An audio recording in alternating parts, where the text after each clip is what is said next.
Ladies and gentlemen, good morning. Damas e cavalheiros, buenos dias. Senhoras e senhores, bom dia. Welcome to the Humanitarian Demining Seminar. Bienvenidos al Seminário de Desminado Humanitário. Sejam todos bem-vindos ao Seminário de Welcome Desminado everyone to our seminar of Humanitarian Demining. Temos tradução simultânea ao espanhol. Temos tradução simultânea para o português. Busque o canal de sua preferência ou em seu idioma. O link de acesso aos canais nos idiomas original, espanhol, inglês ou português, encontram-se no e-mail de Select cadastro. the channel of your preference to select the language that you would like to hear the seminar on. Welcome again to the Humanitarian Demining Seminar, led by the Inter-American Defense Board and the Organization of American States. I'm Marcos Leno de Souza, Colonel from Brazil, and I am in charge of the technical services. And I also assist on the humanitarian demining topics on the Inter-American Defense Board. I will give you now some advices for the use of our platforms. We would like to incentivize the participation with the presenters through the chat that we have on the YouTube channel. You can enter the questions and we will hand them out to the presenters of the seminar. Each of the presentations and the phases of discussion will have a time, and at the end of each of the presentations, we will give the questions to the presenters. Also, remember that you can visit our website, www.iadb.org.events, because we would like to hear from you, your suggestions, your critiques, observations, so we can improve more and more every time. Without further ado, I will give the floor to Ms. Cami Cole, who is coordinator of the Integral Program of Anti-Mining Program of OAS. And that today is going to be moderator, but also presenting the seminar. Cami Hall, the floor is yours.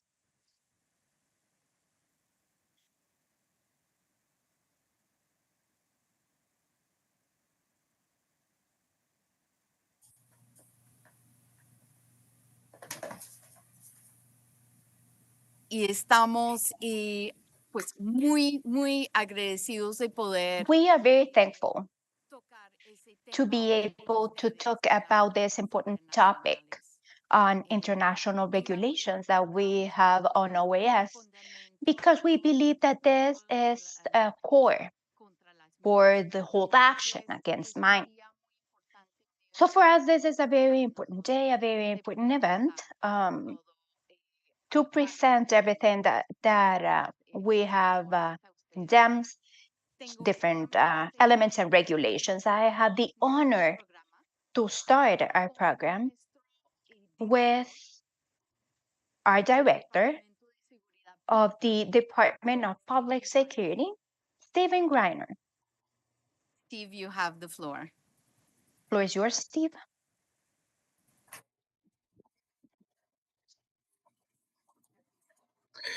Buenos días a todos. Estimados colegas, mi nombre es Stephen Greiner y soy el Good director. morning, everyone. Colleagues, I'm Stephen Greiner, and I am the director of the Public Security Department of OAS, where we have the integral program of anti-mining in the OAS as well.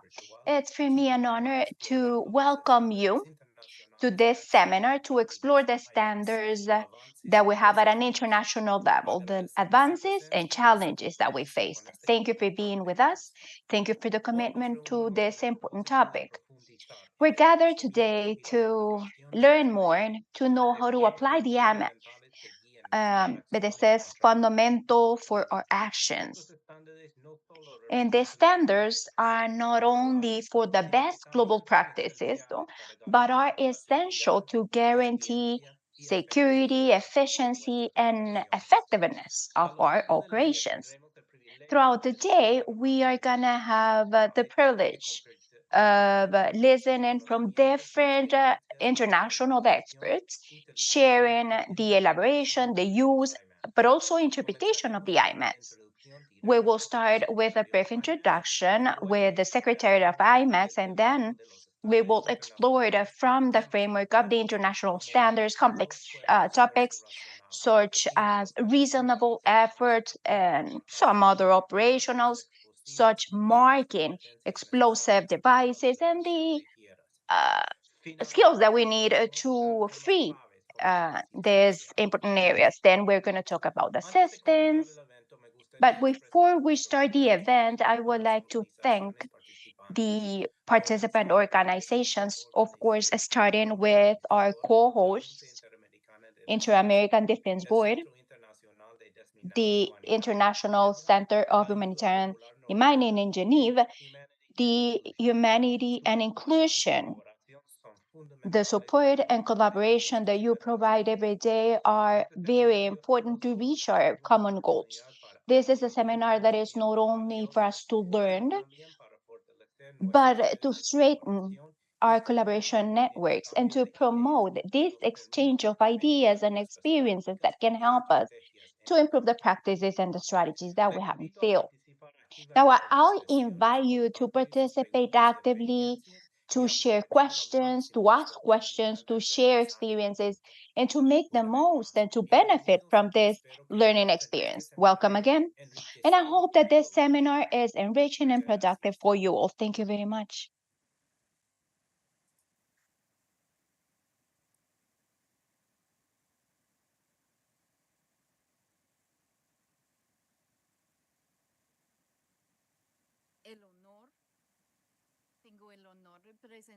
I have the honor to present General Antonio Alvarez Reyes, who's president of the Council of Delegates of Inter-American Defense Board.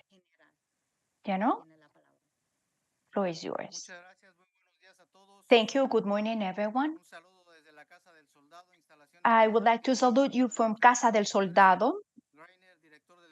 Mr. Steve Reiner, Director of the Public Security of the Multidimensional Secretariat of OAS, Ms. Tammy Hall, General Coordinator and Moderator for this event this day, speakers, audience, virtual audience, on behalf of the Inter-American Defense Board and Brigadier Franco Luis Oliveira from the Armed Forces of Brazil, from the Inter-American Defense Board, Richard Herman, Director of the Inter-American Defense College, and myself, I would like to welcome you all.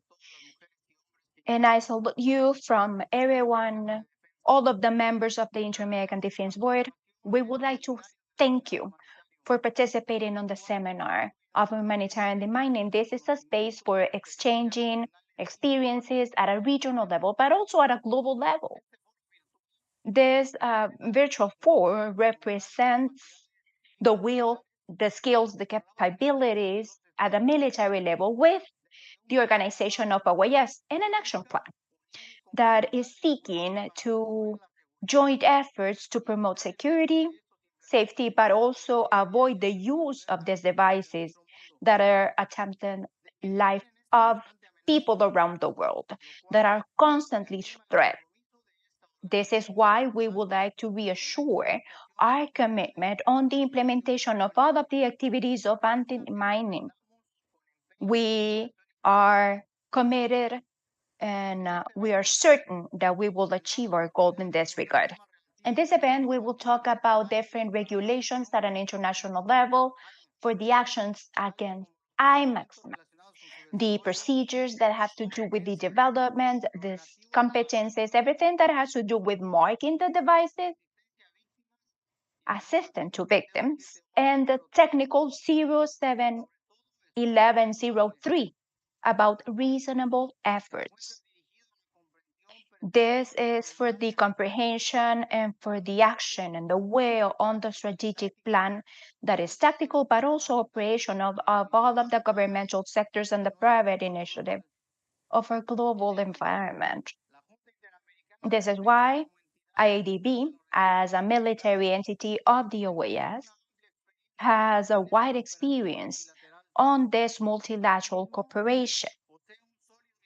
We also have a background of more than 30 years on anti-demining From 1991, we participated on projects that are seeking to eliminate these explosive devices, but also to contribute significantly to the safety, the security, and the well-being of our people, of our global environment, and the American continent. Now, the seminar has experts and leaders of different regions. I thank you all for being part of this common commitment towards peace, world stability, and stability in the American continent. We would like to become a catalyzer for a productive dialogue to identify the best practices on this context, and also to evidence the lessons that we can learn, that we can share, the advances, the dialogue about challenges, and the strengths that we have together, and simultaneously towards collaboration. Thank you again for being part of the forum. Together, we will continue working to strengthen this environment of stability, development, and peace, but also democracy that is essential in our continent, and for a safest world without violence. Actively participate, share your experience, your knowledge, because together we can strengthen security, cooperation in our countries. And I wish you a very successful seminar to all of our audience, our speakers on all of these topics. And remember that here in the board, but also in the college, you have an alliance to persevere and trust in the hemisphere and peace. Welcome, and I hope that you have a very successful seminar.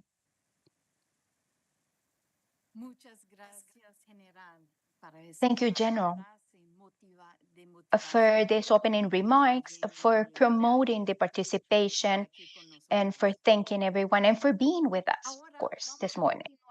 Now we will continue with our program with the content of the webinar per se. We will start with a general presentation about the international norms. And it's a pleasure for me to introduce a former colleague, the Secretary of IMEX, Sasha Logi. He's worked for the last years on the International Center of Humanitarian Demining in Geneva, with everything that has to do with norms, regulations, and he has been appointed the Secretariat of IMEX, and he will explain his position and everything that he is currently doing. He has worked for the United Nations, and he has been in countries such as Palestine. So again, it's a pleasure for me to introduce Sasha. Sasha, the floor is yours. Good morning. Thank you very much for that very kind introduction. I'd like to thank in particular the Organization of American States, as well as the Inter-American Defense Board, for organizing this important seminar. It is a very significant and key development in IMAS that we now have more than 20 of our international mine action standards translated into Spanish. And I hope this will help the facilitation and use of the international mine action standards within Spanish-speaking countries. I will just now share my screen.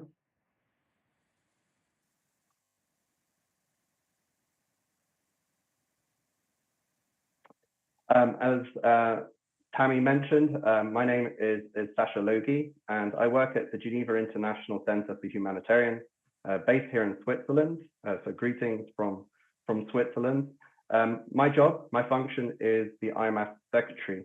And that means that I work very closely with the governance bodies within the IMAS framework to maintain and update the international mine action standards to ensure that they are fit for purpose and to serve all of you who are working in mine action programs.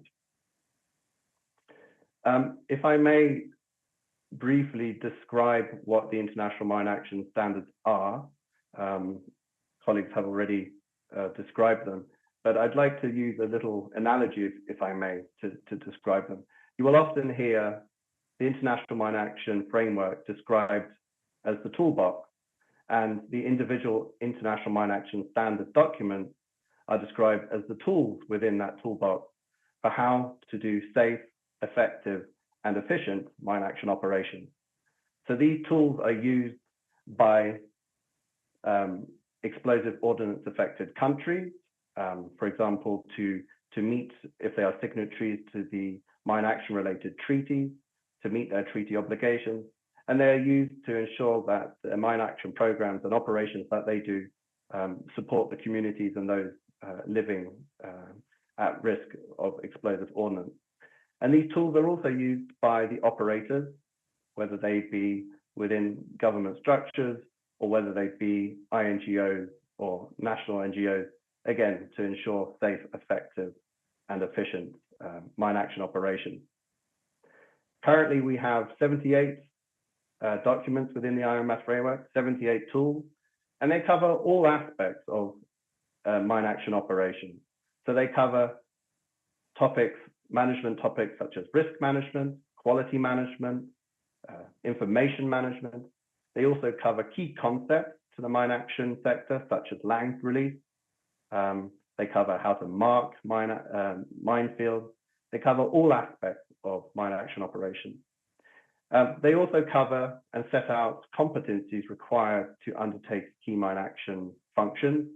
And so, for example, they cover the competencies required to do explosive ordnance disposal and improvised explosive device disposal. I shan't speak too much further about the content of the IMAS because the speakers that will follow me in this seminar, this important seminar, will go into a bit more detail into various topics of the IMAS. In my presentation, in my few minutes I have to speak to you, I'd like to talk a little bit about the IMAS structure, to talk about the governance structure, and also talk a little bit about IMAS processes. So how are these standards updated, maintained, and written?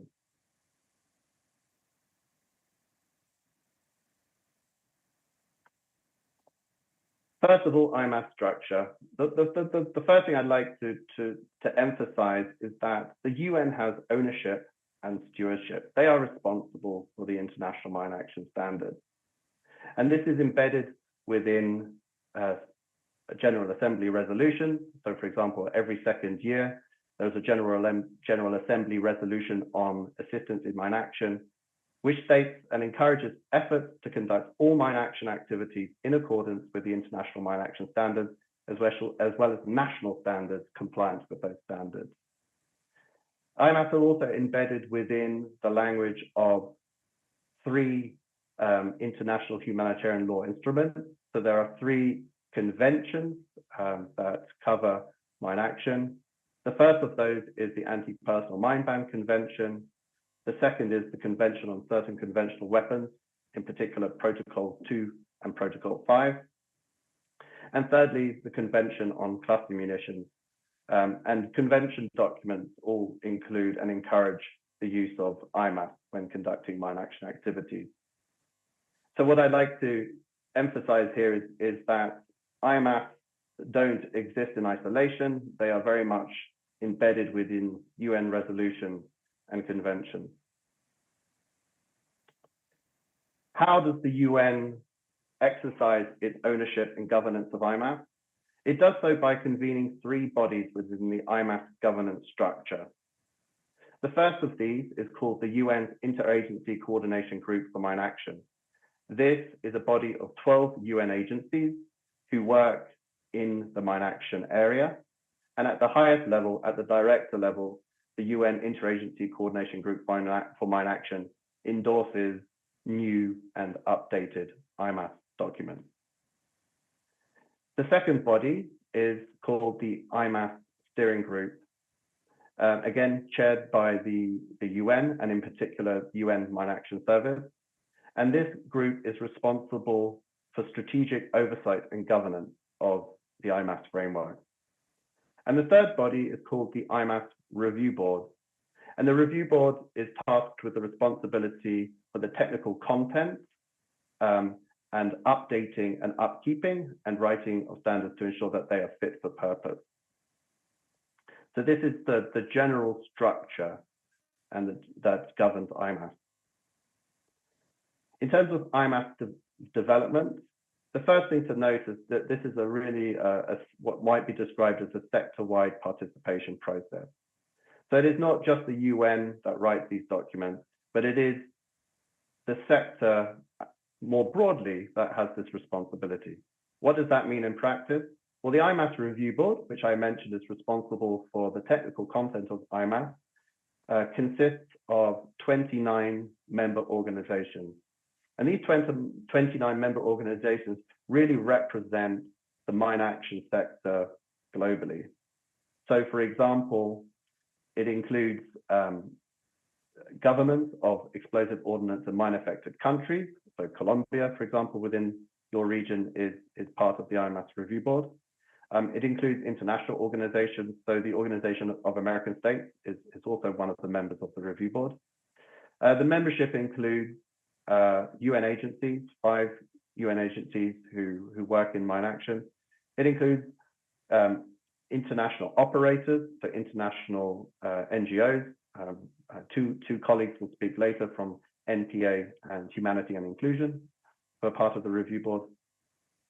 And it also includes private sector, military, universities. So it is a sort of, I hope you can see that it's a sort of broad representation of the sector. Secondly, IMAS is developed according to the needs of mine action actors.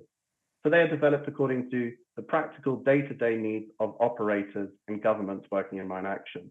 How is this done in practice? Well, first of all, the fact that we have such a broad representative review board ensures that issues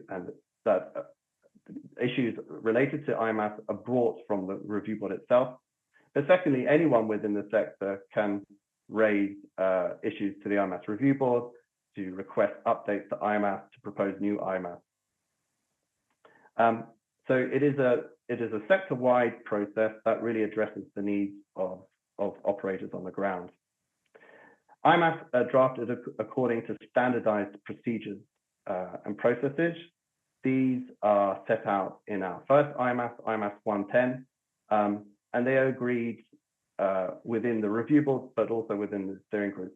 And this process, these very regimented processes ensure transparency and accountability within the framework. And those processes are also based on internationally recognized best practice. So the IMAS are managed and drafted according to the International Standardization Organization, the ISO template and process. If you would like, and I encourage you to do so, to read the standards and to explore the standards, please visit the website that you see on the screen there. It is www.mineactionstandards.org. And there, by clicking on the standards button on the top right, you will be able to access all of the standards for free. They're openly available.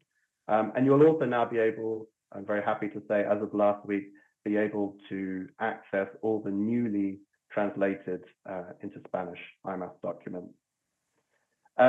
I'd like to conclude by just thanking and recognizing the work that was done by the Organization of American States and the Inter-American Defense Board in translating IMAS. We know IMAS have existed for over 20 years, and we know just how much effort and work goes into translating these documents to make sure that they are usable and user-friendly and accurate translations of the English version. So I'd just like to commend that work and to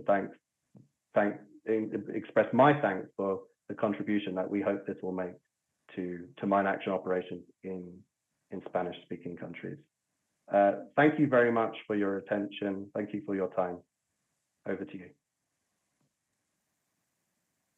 Thank you so much, Sasha, for that presentation. Very clear presentation. We have a couple of questions up on the board for you. So perhaps we can take a few minutes now. We have 10 minutes for questions. You explained a little bit already about the IMAS architecture and structures. The question is, in development or updating of IMAS, how are the current and past demining actors consulted to consider their experience and lessons learned? And how do they contribute to this process? Thank you for that question, Tammy. And it's a very good question. So first of all, I mean, I've already mentioned this, but the IMAS Review Board is a broad representation of the IMAS sector. So as I mentioned, there are 29 members. So already within the governance structure within the IMAS Review Board, we have a lot of technical expertise and lessons learned that we can draw from. So for example, we have 7 international NGOs, NPA, HALO, and others who bring a lot of experience. The second thing I'd like to mention is that when an IMAS is written or when an IMAS is reviewed and updated, the IMAS Review Board creates technical working groups to work on a particular IMAS. And in that process, in doing so, it invites the technical expert from the member organizations of the review board to join a technical working group. So to give you a concrete example, one of the IMAS that is currently being updated is the IMAS on environmental management and climate change in mine action. So as part of that technical working group, the environment experts from the member organizations came together to draft the IMAS. The technical working group membership isn't just limited though, however, to review board members, but is open also to others within the sector who may not be on the review board, but can offer expertise to that process. And so, for example, in that technical working group, they're also outside experts to the process. I hope that answers the question. Thanks, Sasha. That was, I think, a very good answer. Maybe I can move along to a next question for you, if that's okay. Can you tell us, has the implementation of artificial intelligence and other such technologies or equipment been considered in the development of standards? Thank you for that question. Artificial intelligence and other new technologies such as drones are very much part of mine action. They are being innovated. Innovation in these areas is ongoing, and trials and ways of using this new technology to improve effective efficiency and safety of mine action are ongoing. At this stage, they haven't been brought in, such topics haven't been brought into IMAS. And I think that is because it is still quite early in the, if you like, the R&D, the research and development phase of those technologies. Some are more advanced than others. But I think at the point where the review board feels that such methodologies are understood and have been trialed and tested enough to be standardized into IMAS, that is likely to happen. But as of now, currently, AI, it hasn't been incorporated into the IMAS framework.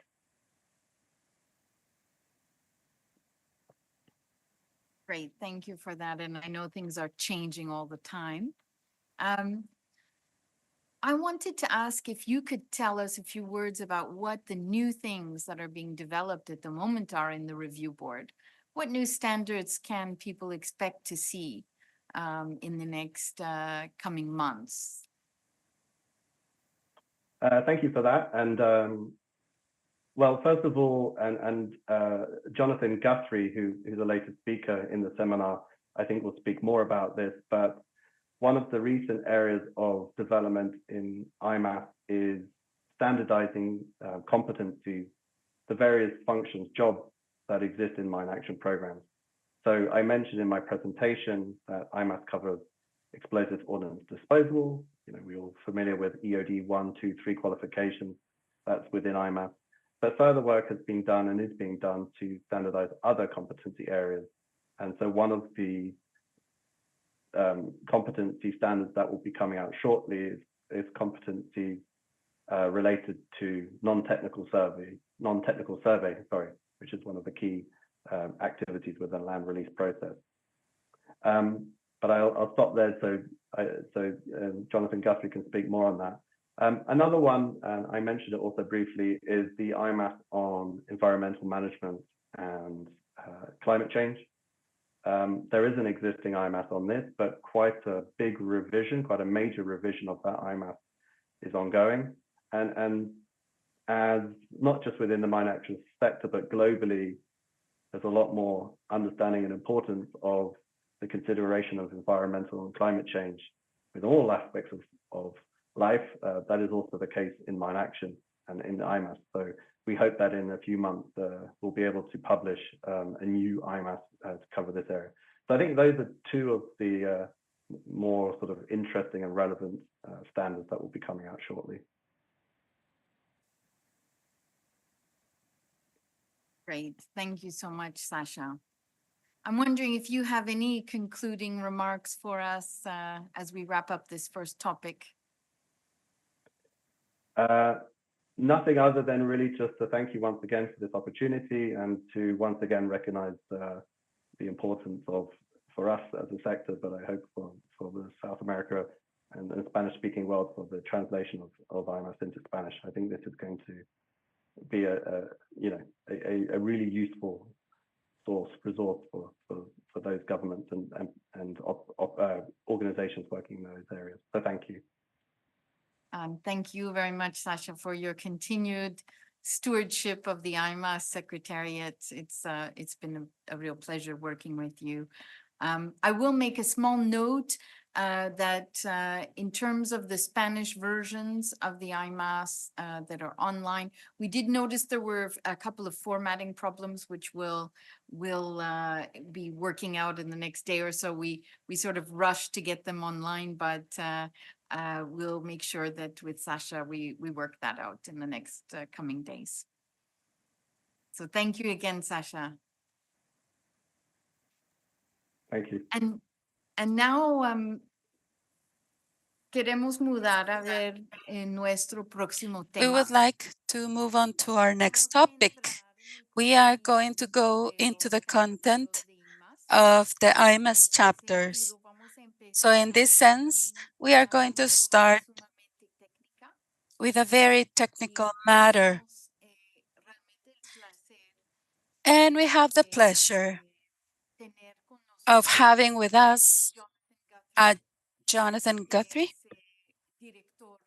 He is the Global Operations Director, not only for mine action, but also for the disarmament of NPA, a Norwegian NGO that it is part of the review board of the IMAS. And he is very active, and he's leading right now the development of competencies in the sector. Can I give the floor to you, please, and start us off on looking at mine action competencies.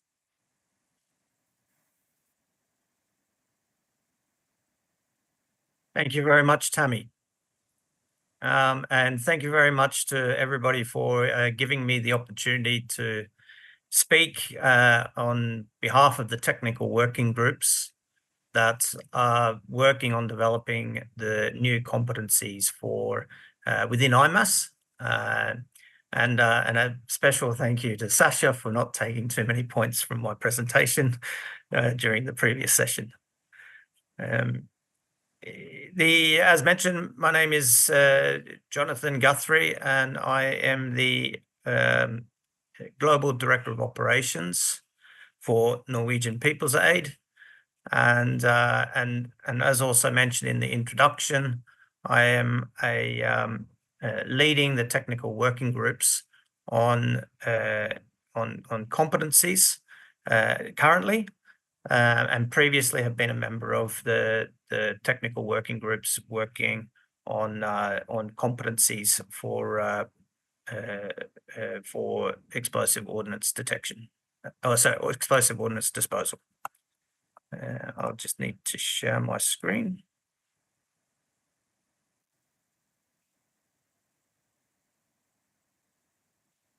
Yeah, thank you very much. So I think the first question is why? Why do we need to standardize competencies across the sector? What is the need to do this? And first and foremost is to ensure standardization across the sector. With the sector growing and we're seeing the movement of people and staff moving from one program to another and bringing different sets of standards and different levels of training from one mine action program to another, we saw the need that the sector needed to standardize across the sector. A good example of this could be a deminer has a certificate stating that he's a deminer in, say, Sri Lanka, where many of the demining activities there do not use mine detectors, but they use a raking methodology. And although they may have a certificate that says that they're a deminer, when moving into another mine action program, could be missing some of the competencies required to use various detection systems as a deminer in the new country. So the idea is that we would standardize across the sector so that national mine action authorities and organizations can then build from this standardization and set their own standards for their own country. And then that leads me on to the next point. It's a minimum standard. So within the IMAS review boards and the technical working groups, we have decided that we are not looking to try to set the maximum standard. We want to set the minimum standard that can be achieved across most mine action programs. And then again, that leaves scope for organizations and countries to then develop standards of which are greater in needs and requirements than are set in the IMAS. So the IMAS is there as a guide to establish the minimum standard and standardize across the globe. The third point is that explosive ordnance disposal, or EOD, has been the baseline for mine action for many, many years. Explosive ordnance disposal is just one activity within mine action, and the explosive ordnance disposal competencies within IMAS don't detail other roles and responsibilities within mine action and within the land release process. Also, because the explosive ordnance disposal was the only baseline or the only reference of competencies in IMAS, it was sometimes being translated that explosive EOD level 1 would mean a deminer, EOD level 2 would mean a team leader, and EOD level 3 would mean a supervisor or operations manager. And we saw that within the IMAS review board that doesn't adequately transcribe or cross over equal competencies for those roles. A deminer doesn't necessarily need to be an explosive ordnance disposal level 1 qualification. So we saw that there was a need to be able to develop competencies that actually reflect some of the activities that we conduct within mine action. So in May 2021, the IMAS review board agreed to establish competencies for other roles within mine action.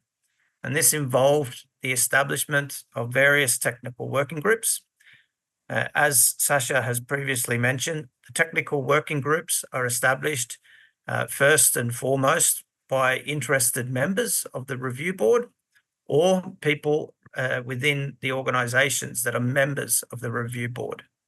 But in addition, we invite external parties, other national authorities, and other interested parties that can contribute to the technical working group.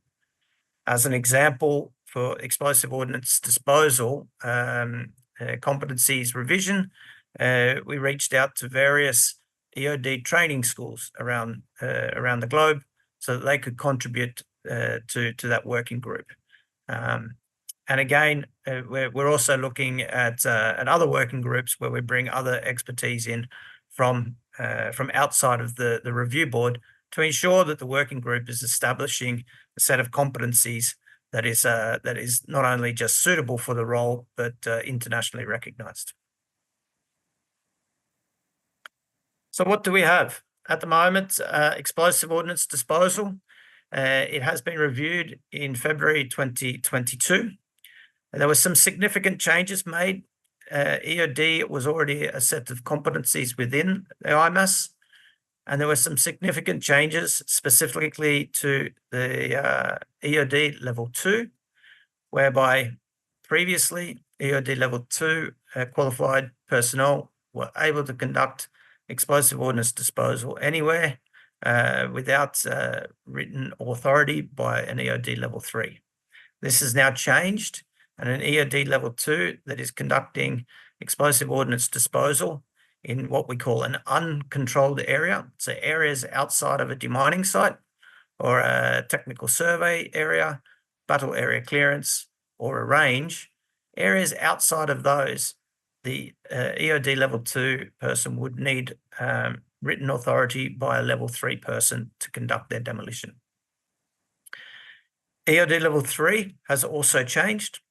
Previously, EOD level 3 covered render safe procedures, bulk demolitions, and also, bulk demolitions up to 50 kilos, and also disposal of large aircraft bombs. The disposal of large aircraft bombs has now been removed and is now an EOD level 3 plus competency. So in order to be deemed qualified to be able to do large aircraft bombs, you now need to do the extra plus module on top of an EOD level 3. Improvised explosive ordnance disposal, IED disposal, again, was approved in February 2022. And again, this one was designed and built on from the previous set, which was in 2019. And it's basically just brought that set of competencies up in line with the changes that were designed in the or agreed upon within the explosive ordnance disposal revision. But as mentioned, in 2021, the review board had decided that we were going to look at other sets of competencies that had not previously been in the IMAS. Animal detection systems handlers, team leaders, and instructors were developed and approved in November 2022. And these cover all of the competencies for those 3 positions within those organizations and mine action programs where we use animal detection systems, most commonly mine detection dogs and mine detection rats. In June 2023, we had competencies approved for the positions of deminer, battle area clearance operator, team leader, and supervisor. And this is basically the core of the mine action operations in almost every mine action program. There was a need for these competencies, and it was seen by the IMAS review board. It was approved in June 2023, and is now being adopted. Again, it's the minimum standard for these positions, and national mine action authorities can use that as a baseline to set potentially greater requirements if needed. What's ongoing at the moment is non-technical surveyors and team leaders, as Sasha mentioned. This working group is almost finished. A draft was presented to the review board last month, and has been sent back to the working group for some minor adjustments before hopefully being approved later in the year. So that working group is almost coming to completion, and I'm confident that we will see it approved before the end of 2024. And the future, following the non-technical survey competencies, we're going to be looking at mechanical operations and supervisors, and also looking at explosive ordnance risk education instructors. That's what's in the work plan at the moment. When we finish or complete these competencies, we may sit within the review board, evaluate where we are, and see if there is a need for further competencies to be outlined within the IMAS structure. So that is an overview of the competencies within IMAS, where we are at the moment and where we've come from, and I welcome any questions from the audience. Again, thank you very much for this opportunity. Thank you so much, Gus, for that presentation. I think that the competencies are one of the most important developments in IMAS in the last 5 years, to be quite honest. It's the basis of training and which is the beginning of ensuring quality really in the process, I think. Let's start off with a couple of questions for you, if you're okay with that. There was one interesting question, I think, and I'll be interested to hear your response to it. Has there been any thought given in the review board to unifying or standardizing concepts that exist in NATO procedures, in particular with the doctrine, the STANAG doctrine? Not discussed. Well, it was discussed during the explosive ordnance disposal working group, but decided that within the group that we would not go down that road because the needs for the mine action sector are slightly different rather than military competencies. These are competencies that align more with humanitarian demining activities. And outside of that, no, there hasn't been any consideration for aligning our competencies with any international groups such as NATO and STANAG. Thanks, Gus. Yes, I think it's very important to highlight that there are different objectives for these standards, that the military objective is very different than what we see in humanitarian standards, hence the need to develop them in the first place, I suppose. So no, I appreciate that response very much. I think it's important to make the differentiation for sure, even though we realize there are technical elements that will cross over between them, obviously. There's another question about looking at information sharing, and if there are any suggestions about information sharing in terms of training of EOD operators and IED operators, really between countries. This was raised by Colombia, thinking about other countries, developments in Mexico with some of the cartels, with new ways of developing devices. Do you have anything to contribute in terms of how information is being shared globally on some of these issues?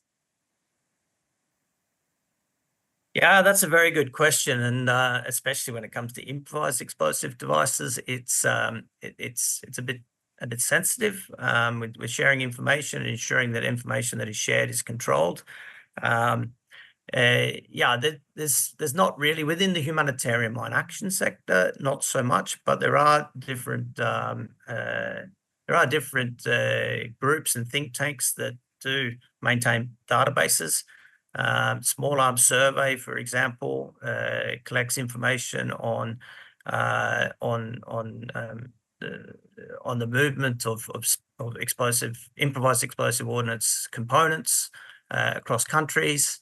There are other think tanks around the globe that look at how we can share experiences. I think the best way, though, is for countries, national authorities, militaries to be able to share with one another. The Spanish-speaking countries can certainly get together and share experiences and share competencies, share training curriculums, etc., on what has been successful and what has not been successful within those countries. And if we take it down to a regional level, you'll probably see a bit more success in sharing information. So I don't think there's anything out there globally that I can highlight immediately, but I think definitely encouraging countries to get together and share experiences in forums such as this, where we can actually share experiences and details and learn from one another. Great, thank you. That may be a role for the OAS in the future, perhaps, to get together an information sharing forum between technicians in the region. So thank you for that idea, Gus. I'm wondering we know that there's survey, non-technical survey competencies that will be coming out shortly.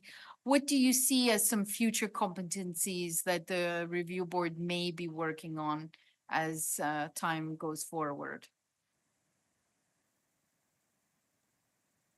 Yeah, as mentioned, we're looking at explosive ordnance risk education trainers and potentially train the trainers as well. When it comes to risk education, we're looking at a different skill set. You need to be able to not just go and collect information, but you need to be able to deliver messages and deliver it in such a way that it can be absorbed by the audience. So it will be a completely different set of skill sets and competencies, I think, that are going to be mapped out within that working group. Yeah, we're looking at, as I mentioned, machine operators and supervisors. I think probably the next on the lineup would quite often be will probably be drone operators, because we're looking at UAVs are being used more and more in humanitarian mine action. I'm just sitting in Cambodia at a conference right now where we've been talking about this, and the use of UAVs across the Middle East and in Ukraine at the moment is quite extensive. And I think us as a sector, although it is governed under another sector, we need to see how that's adopted and what set of competencies we would require within humanitarian mine action. So that could potentially be another one that might be coming up in the near future. Okay, thank you for that. And I guess as technology evolves, obviously, so will the competencies, and UAVs or drones are one good example of that. I have another question that's just popped up about how to know when a training complies or conforms with the IMAS criteria. We often in the sector get a lot of questions about certification of training and so on. Maybe you could say a few words about that. How can people ensure that that their training is high quality and conforms to IMAS standards? Yeah, that's an excellent question. I mean, we are a sector that kind of self-certifies ourselves, and I think the best way to do that, or at least the approach that Norwegian People's Aid has taken, is that when the new competencies come out, we redesign our course to match those competencies, and we have what we call a competency scaler, which is basically a matrix that links each of the competencies within IMAS and shows and maps out where they're being taught within the course that's being delivered, and that ensures that that's auditable. You can audit that.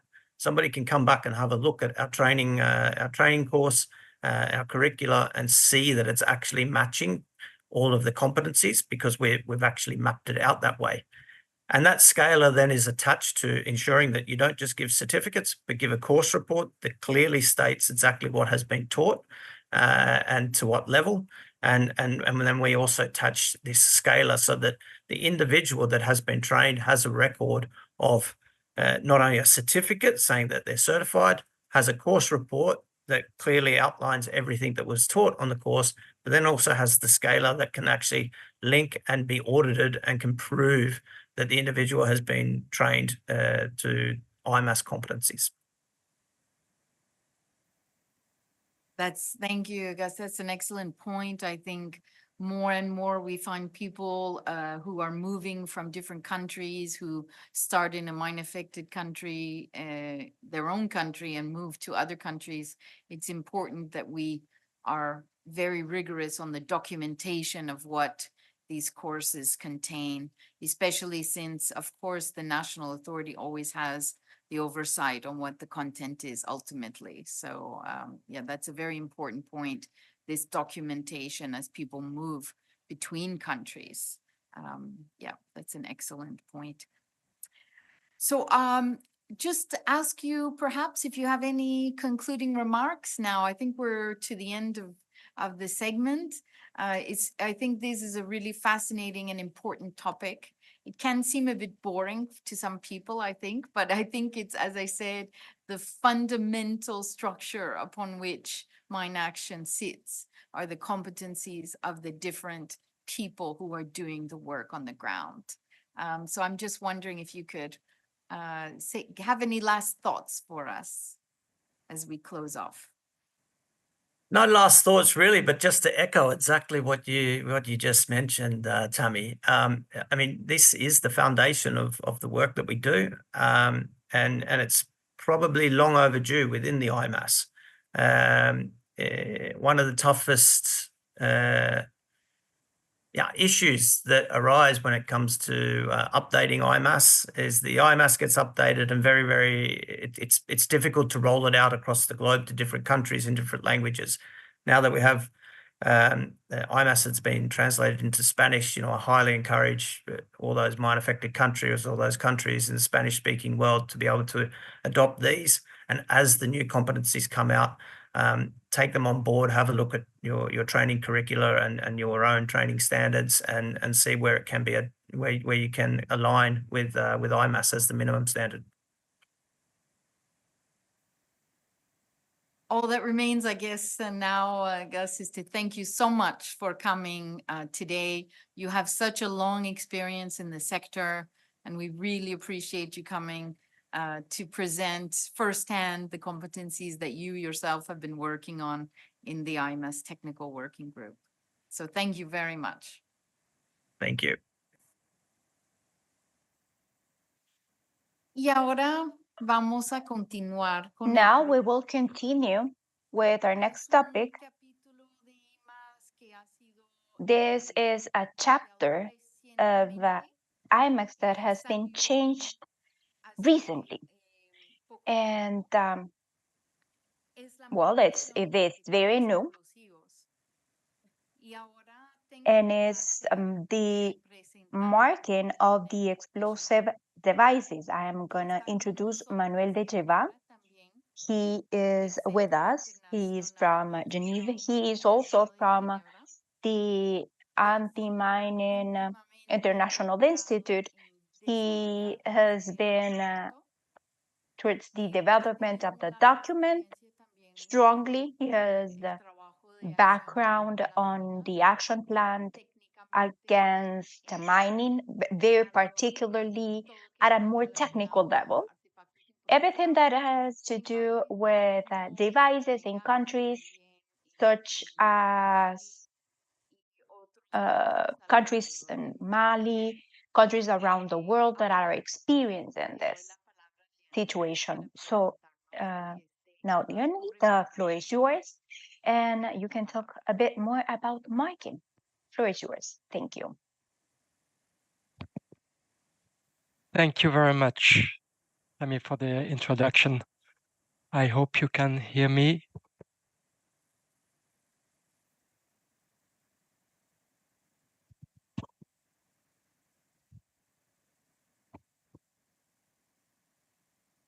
Hello, can you hear me?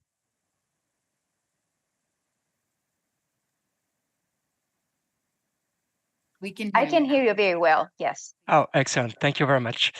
Thank you very much for inviting me to present on the IMAS 840 on marking. I'm going to share a short presentation that will help me to follow a few points. I hope it's visible. I'm not sure. Yes, we have it visually, Lionel. No problem. Okay. Is it in presentation mode? Not yet. Okay, so hopefully it should be in presentation mode.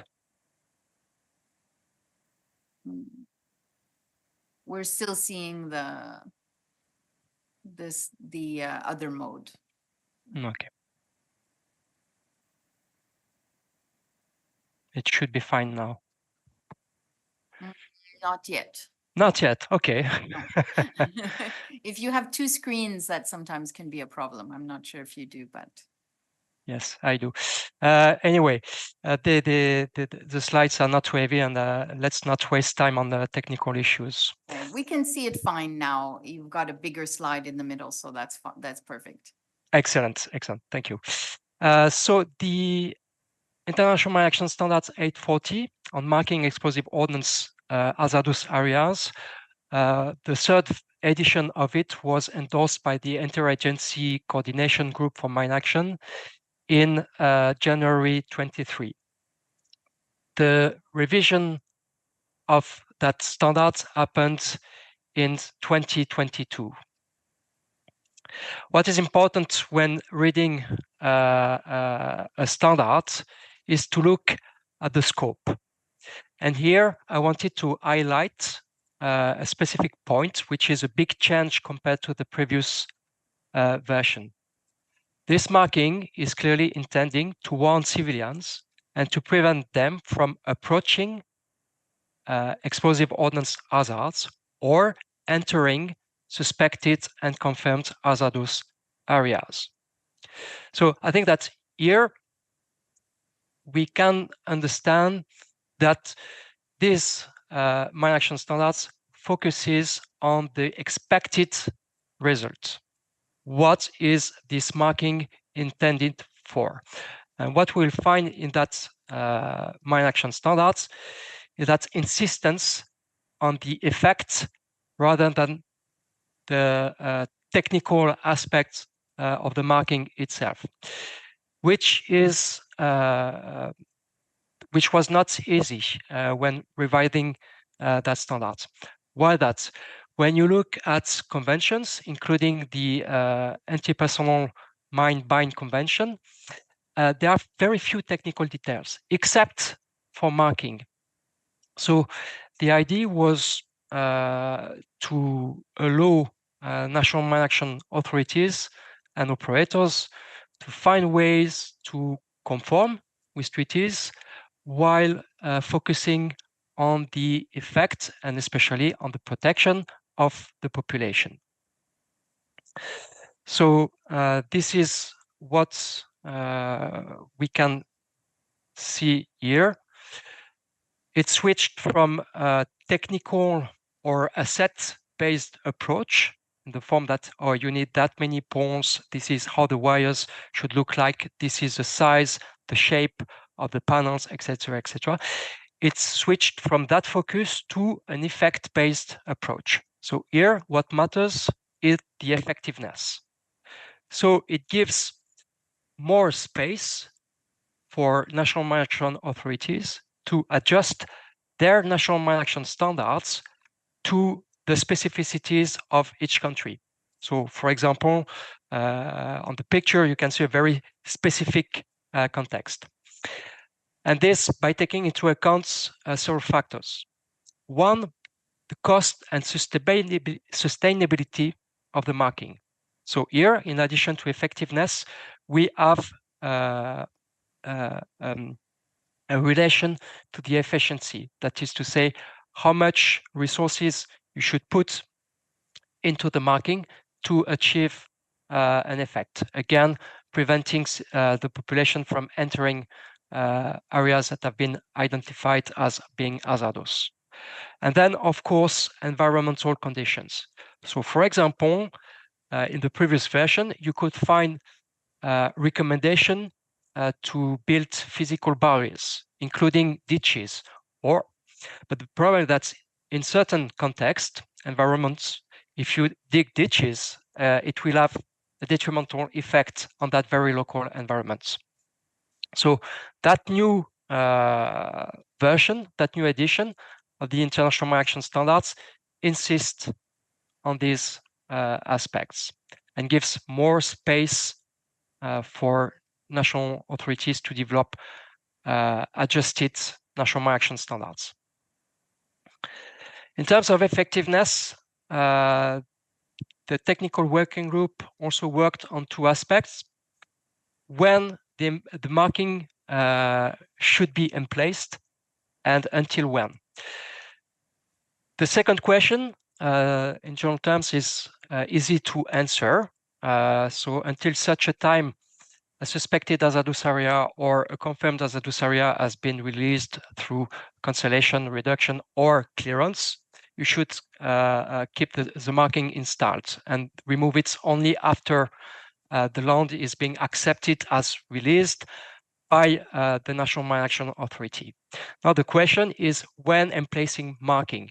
And to be frank, the technical working group could come at best with as soon as possible. This is an aspect I would like to insist on. When developing national mine action standards, it's very important to clarify when, at which stage you expect the marking to be installed and by who. That is to say, for example, answering easy questions like who should install the marking? Should it be the mine action operators which identified the hazardous area, or should it be another body, such as the Mine Action Center? In some cases, this is the option that was chosen. And well, should it be done as soon as, for example, a non-technical survey team has identified the hazardous area, or should it be done after the report has been accepted by the Mine Action Center and the area has been entered as suspected or confirmed hazardous area into the database? So I'm just drawing your attention on the importance of clarifying these points when developing national standards. Another change when comparing the former version and the new edition is the number of requirements. So here from that table, you can see that the number of requirements in that new standards has augmented. So for example, instead of having 22 requirements, there are 56 requirements. So this can be sound as a paradox because, as I explained, the idea is to give national mine action authorities more space to adjust requirements for marking to the local context, to the local environment, to the available resources. However, this new edition links marking with other topics. For example, it links marking with risk management, which is already covered by other mine action standards. It also links in a clearer manner marking with quality management, including long-term quality management. This explains the higher number of requirements. This new edition also insists or clarify the responsibilities between the National Mine Action Authority, the mine action operators, and the communities. In the previous version, a lot of things were transferred, a lot of responsibility were transferred to the mine action operators, especially the maintenance, the long-term maintenance of the marking, which from experience in different countries was seen as an issue. First, mine action operators may not necessarily operate in a given country in the long term. Second problem that was seen in the previous version was the responsibility transferred to the communities. For example, in the previous version, the communities were responsible for the maintenance of the marking. However, this can create some risks and do harm to the local communities. They are not trained to maintain marking. They are not trained for that. So the idea was to put things in order. And what I can say to summarize the point is that responsibilities have been redirected to the National Mine Action Authority. Another change in the new edition is related to the vocabulary, terms and definitions. So on the table, I will summarize it, but in the previous version, you had 6 terms and definitions about marking system, hazard marking system, permanent marking system, mine sign, other signs. This has been reduced to only 3 terms and definitions: an explosive ordnance sign, explosive ordnance marking, and explosive ordnance boundary marker. This also takes into account another change. The previous version was insisting on temporary and permanent marking. As I already said, that new edition insists on the effectiveness and long-term effectiveness, or we can say it differently, effectiveness until such a point that hazardous area can be released. So this new IMAS, instead of insisting on temporary and permanent marking system, rather insist on what the national mine action authorities and operators shall take into account to make the marking durable. And these are the main points I can mention about this new edition of the IMAS 840, and I can take some questions now. Thank you very much, Lionel, for that presentation. To the point, I think, and I would encourage obviously everyone to read the actual document, so which has not yet been translated by us, but we have a list of documents that will be translated in the very near future, and that one is definitely on the list. I'd like to begin with a question. It's something that you started off with, I think, which is in terms of the marking of explosive ordnance, what is the maximum time that is established to destroy the ordnance that has been marked, taking into account that various factors may be impeding the destruction of explosive ordnance? Yeah, thank you very much for the question. So maybe here I should clarify a point, and that's a very interesting question. Here, when we speak about the marking of explosive ordnance, we are actually speaking about marking of explosive ordnance hazards, actually referring to the areas and not to the items, to the explosive ordnance items. So this is something we wanted to make clear within the scope. The other confusion, and we will need to look at other IMAS documents. So what we're speaking about in that IMAS here is the perimeter of the hazardous areas, how to prevent the entry of civilians, right, or population at large. It does not deal with the marking within the site, within the demining site or technical survey sites. I just wanted to confirm that. Now to answer the question, actually marking of explosive ordnance areas give you time, or can give you time. But what is important between the moments you identify a hazardous area and the moment you release it through cancellation, through reduction, or through clearance, is to make sure that population will not enter and that there will not be accidents. And this is what we want to insist on. Make your marking effective, enough to make sure that the population is warned, but also make sure that through time, the marking keeps that effectiveness.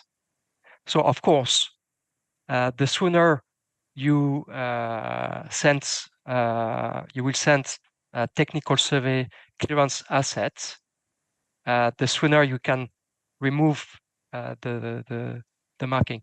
But I would say that the marking give you maybe could be seen as giving you more time to deal with hazardous areas, and will help you to prioritize your technical work on these hazardous areas, while not putting the life of the population at undue risk.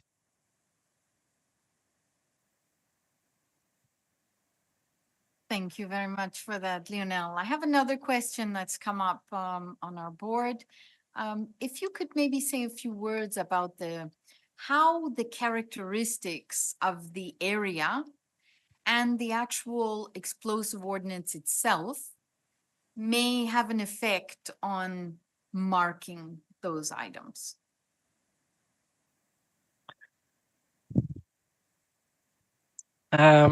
So the characteristic of the area, maybe I can start here. We have taken into account several factors. One factor is the cost. Marking is as a cost, and sometimes it is an obstacle. And we worked on specific examples. One example I can give you on another continent is Chad. Chad is desertic, flat, and you have huge minefields. And the movements, not only of populations, but also of animals, including livestock, which is semi-wild, such as camels, all of that comes into account. So, for example, in the case of Chad, the putting wires is just not affordable. It would cost too much. So they developed a system with wooden pickets, which like a walking person can see. But they also factored for another environmental consideration, which is camels. And actually, most of the accidents are with camels. And we need to understand that it's a way of winning bread, a camel, for many communities and families. So they just know part of the standards. They have they are also emplacing pickets that are 2 meters high with some specific colors. That's the camel can see. So of course, it's a bit it's complicated. We cannot educate camels, but it has been taken into account.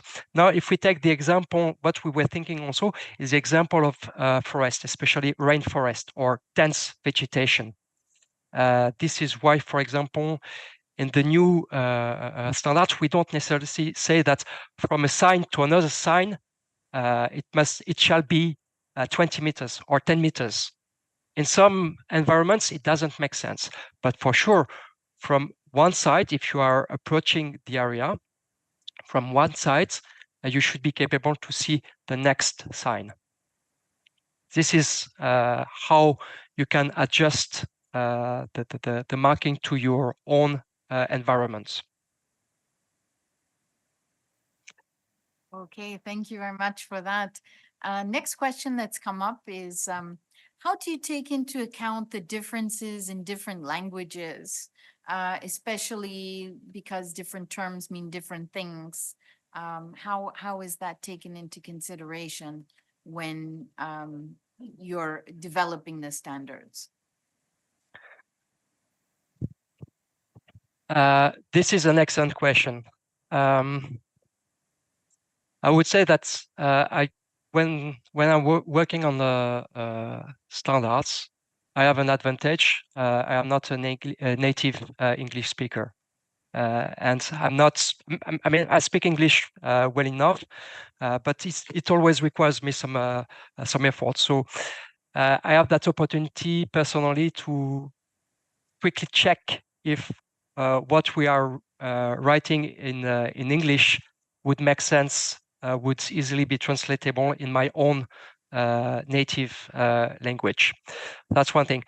However, technically, there are also other rules we must pay attention to. For example, the length of sentences is one thing. So, for example, when you write standards, and that's also true for national standards, a sentence that is more than 25 words, you should start questioning the sentence. It's also using appropriate grammatical rules in the language you use to try to ease the translation in another language as much as possible. It is also about questioning some jargon. For example, in the Mine Action Center, some jargon has been developed mostly in English, and sometimes the terms that have been developed are not easy to translate into other languages. For example, the term fade out in English is not easy to translate it to my own native language. So these are also things to pay attention to, and there are other tips. But I would say that above all, the rule is that a standard, international standard or national standard, should not be developed to be read, but should be developed to be used. I think that's a very good point to end on. And I think your earlier point as well, that this particular IMAS does not deal with demining work site setups, is also an important one to keep in mind for our audience. And that's another standard that that obviously is an essential one for those involved in demining. But these are two separate issues, which I think you highlighted very well at the beginning when you looked at the objective. And I think more and more these standards are evolving in terms of being highlighting, as you said very well, the outcome. What kind of an outcome are we looking at, and not just what are the various elements that one might consider in procedures, which is a level down really from the standard. Lionel, this has been a very interesting presentation. I'm wondering if you could just share with us your final thoughts on this theme, or others about standards that that might be interesting for our audience today.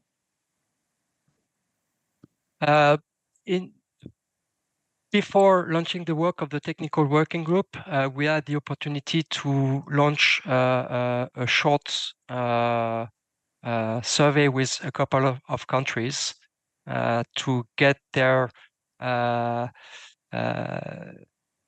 issues, challenges with marking. And we did that before reviewing that international mark action standard.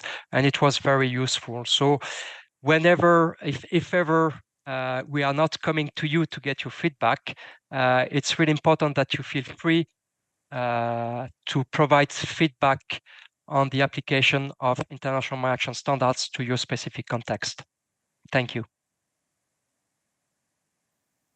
Thank you so much, Lionel. And I think that's a very important point. And of course, Sasha Logi mentioned the IMAS website. And this website has many, many interesting things on it, including the possibility to provide feedback and new ideas. And so I think it's important for everyone who's interested in this topic to be interacting with that website. It's really an essential element of communication between the standards mechanisms and the audience. They're your standards, and so everyone should feel invited to participate. I think that's an excellent message that you end on. So thank you very much, Lionel. Merci Thank you very beaucoup. much. That was a very interesting presentation, and thank you for all your hard work in developing standards, because Lionel is involved in almost every working group on standards that has happened in the last little while. So he's been essential in this process. So thank you very much, Lionel. Thank you, Tammy. Bueno, ahora vamos a cambiar de... We now are going to change topic. I am going to be presenting the next topic, and we are going to change from technical topics into a much more conceptual topic to think about a general overview on where we are on mine action and the possibility to see the work about thinking the quality of what we're doing. Why is it that we're doing it? And what are the resources that we are applying to that work?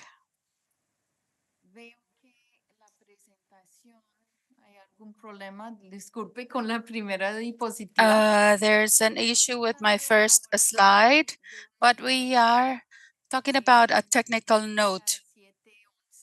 Technical note 7.11.3 that is linked to the standard on the freeing of land. This is a note that has been requested by everyone, particularly those institutions that have worked with the concept on the effort that they need to demand under the Ottawa Convention, which is the Anti-Personal Mine Ban Convention, to be able to fulfill the obligations. So we talk in the community on developing this technical note, taking into consideration that a technical note is a description, is descriptive, is informative. It is not regulatory as the standards. But the objective is to be able to have more knowledge about the topic and the concepts that are around it. Terminology of mine action, of course, the definitions do exist within the 410 standard, but it is very short. One definition doesn't have the possibility of describing all the elements, especially related to a very complex concept such as all reasonable efforts. So we believe that this note can be helpful, and I am going to be explaining some of the aspects of this note, and I hope that we are going to be able to have some questions back from the participants.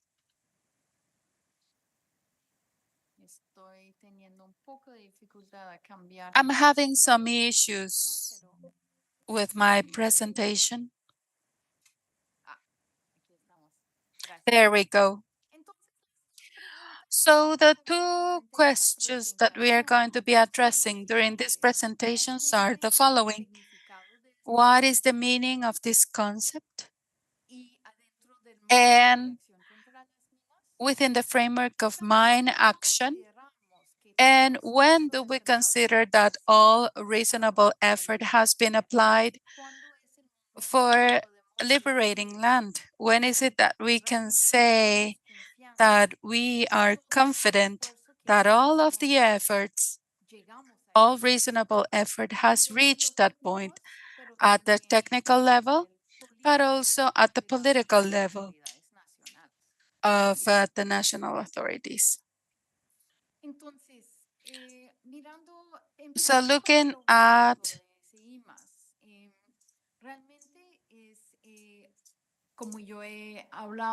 when it comes to mines, as I said before, is to be able to have additional orientation, how to be able to achieve all reasonable effort, and to be able to have a solid management of mine action.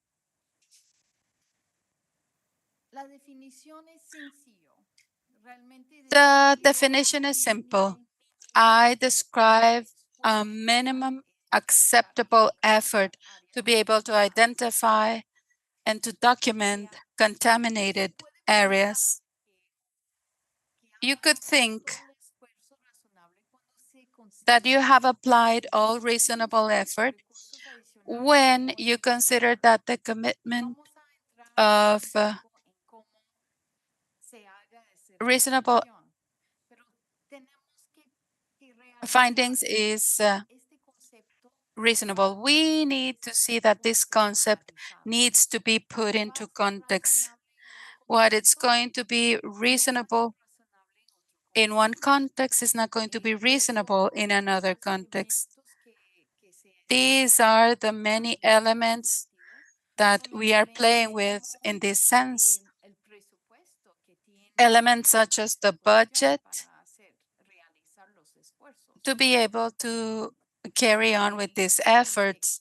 Also the context of the country, the size of the country, if the contaminated areas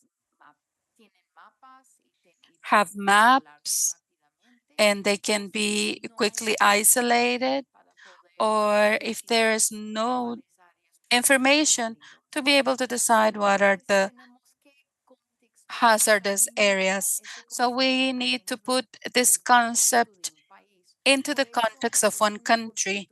That is why this is a political context at the same time that it is a technical concept.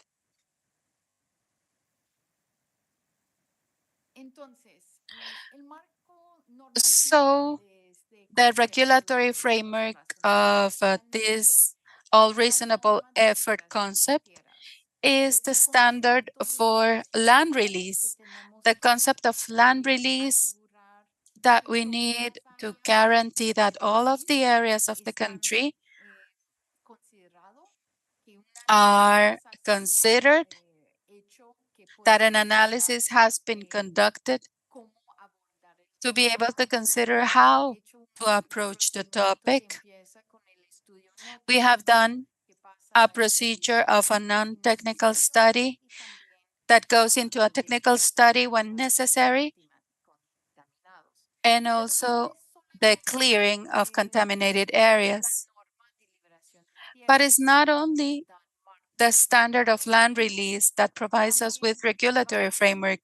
There are also several other standards that are considered. And that is why it becomes complicated to reach a concept of all reasonable effort, because the concept of all reasonable effort is indicating that we are doing a good work and we are following all the elements that have to do with good practice on land release. We need to consider all of those aspects in our concept. There is not a simple answer, and that is why the dialogue with the sector and within the sector is significant, with all the partners that are participating in the sector, including donors, that in many of the contexts are providing the resources to be able to carry out land release operations. So how far can we go into using resources? It is important that the government of the country that has the mines has the power to guide that matter. But again, donors also have a saying in this.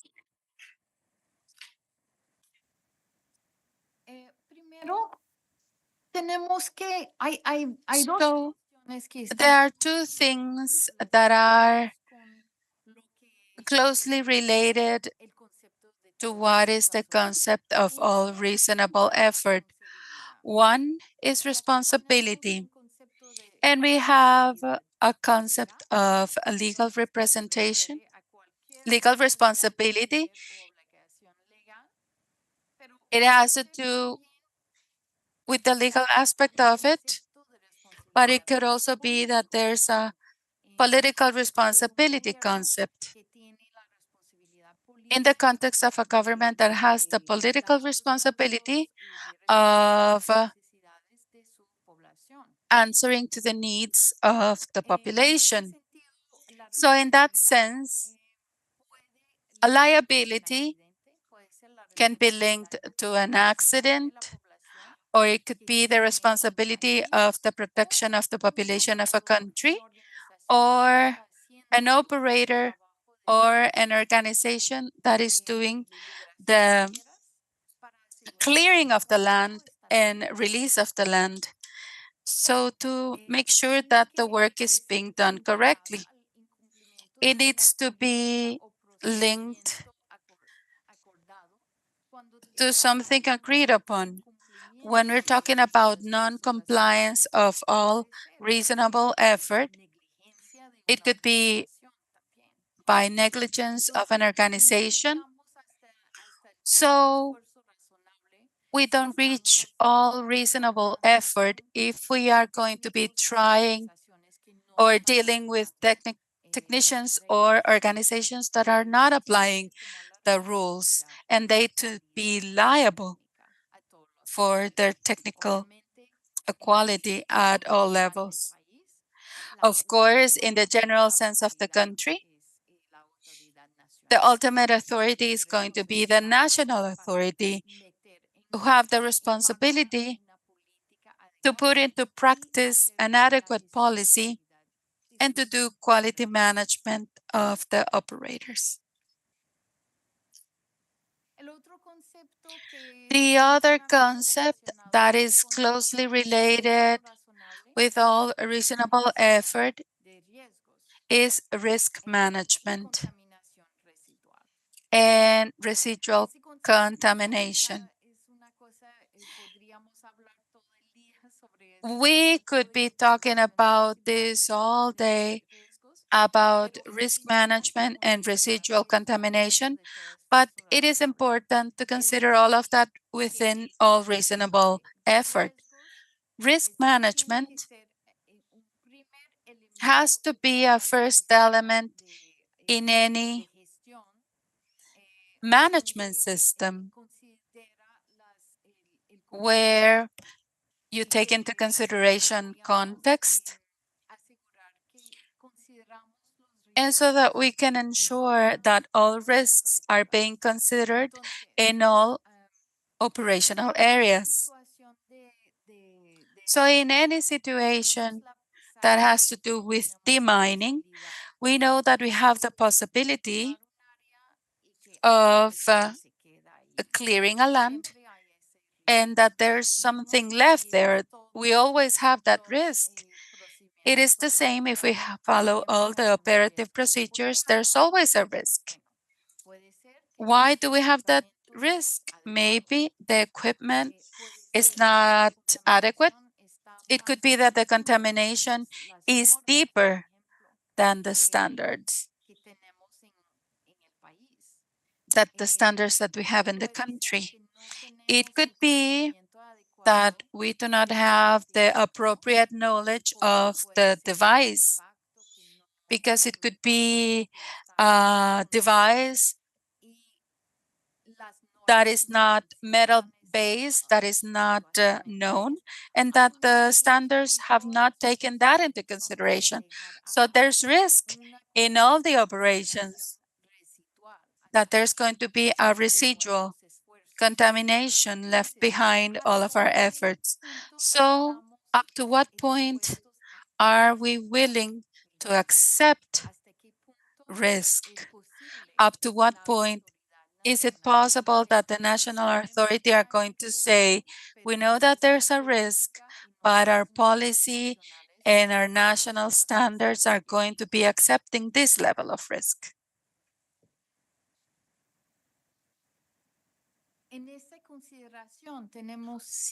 So under that consideration, we have two elements always. On the one hand, we have to make sure that all explosive devices have been found. So that is to guarantee that 100% of explosive devices have been found. On the other hand,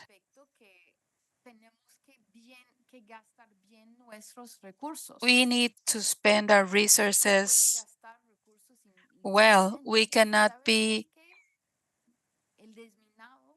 misusing the resources, and we know that demining is not the only thing that governments have to look after. There are health considerations, infrastructure, education, And all of those elements could guarantee lives or could put lives at risk if they are not provided to the population. So this is not an easy decision. You cannot say that there is a simple answer to this.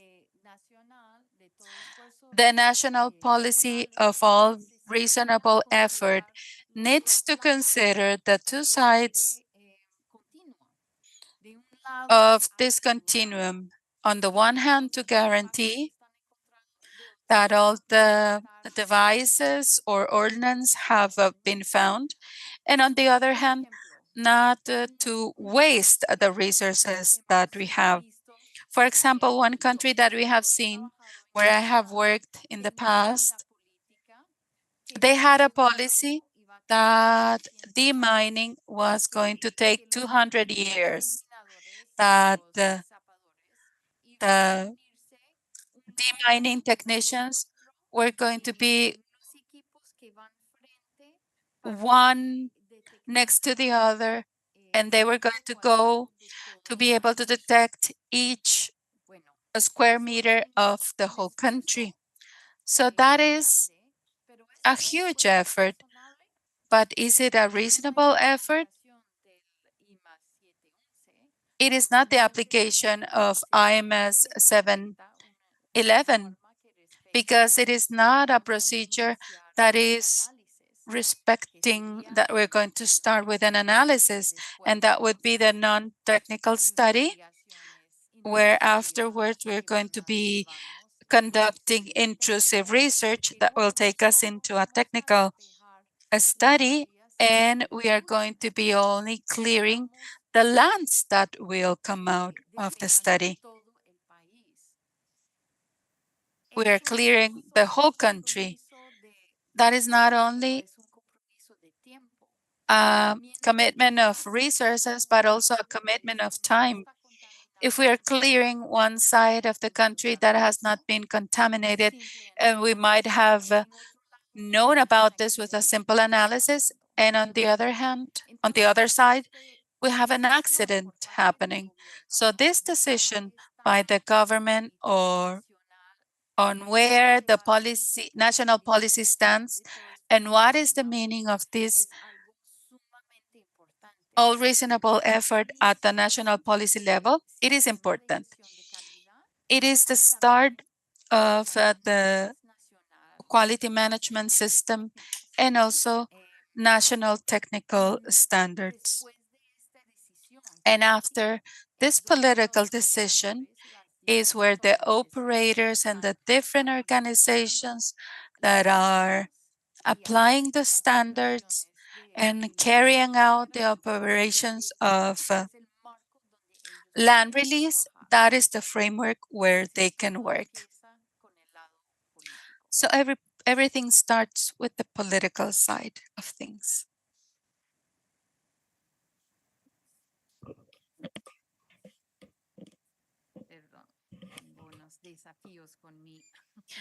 My apologies, because I'm facing some challenges with my presentation here.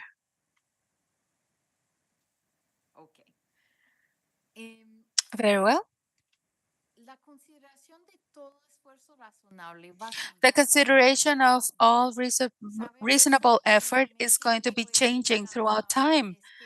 We know that this is a graphic that comes from IMS on the standard for risk management, but it gives us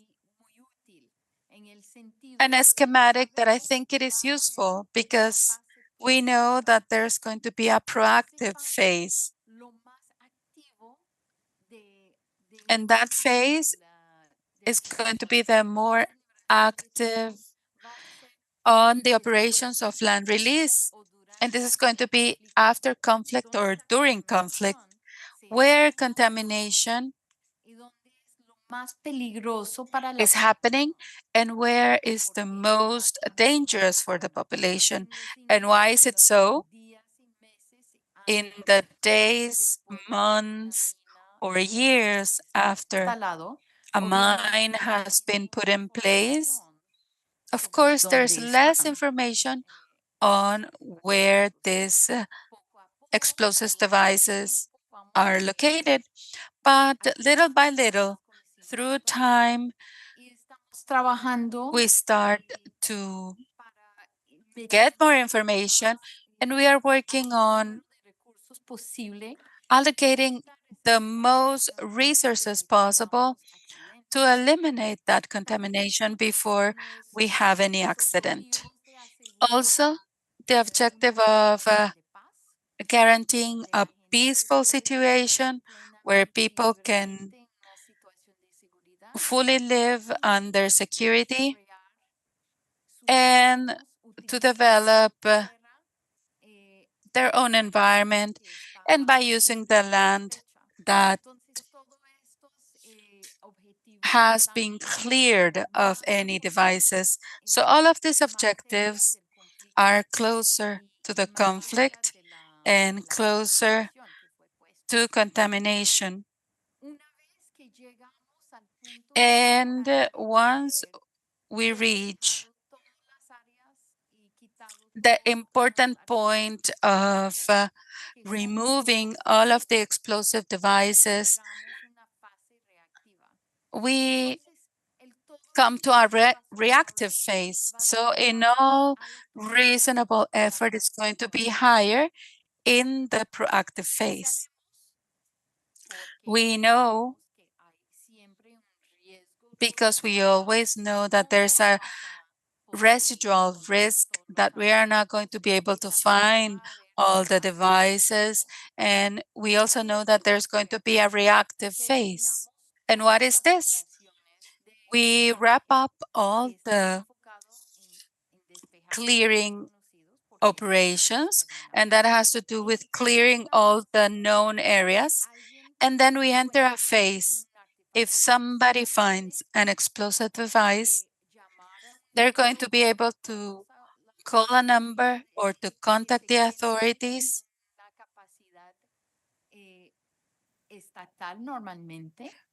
who have the capabilities to be able to answer to any additional information, any new additional information. We have done everything that we became acquainted with in the proactive phase, and now we are only reacting to what is new.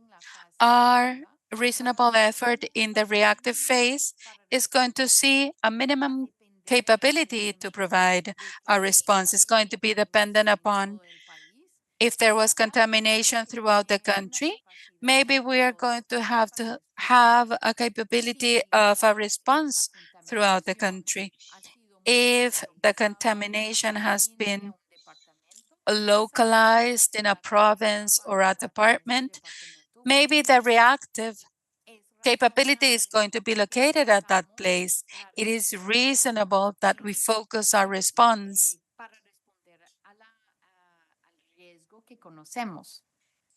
to answer to the risk that we know. So our estimate of reasonable effort is going to be variable according to the phase where we're at under the program. It could be possible, and this diagram is not giving us that overview, but it could also be possible that we have a new conflict or that we have conflict phases in different areas of the country. So in that sense, we could have a reactive phase in the rest of the country and a proactive phase in one province within the country. It is a context that can be complex, especially nowadays that we know that there are conflicts that are within countries where oftentimes there are non-state actors, and they continue to place these explosive devices. So to be able to understand the concept, we have put it in a linear phase.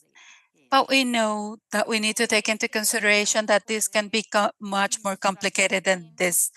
But I think that this diagram can show us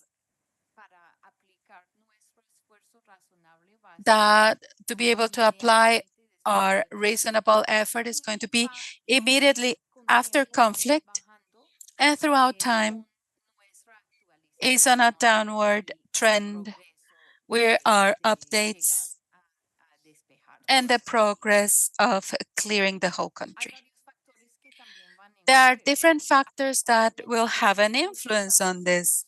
Obviously, resources are not available immediately after conflict. It could be that there's some time after we are going to be able to start doing our work.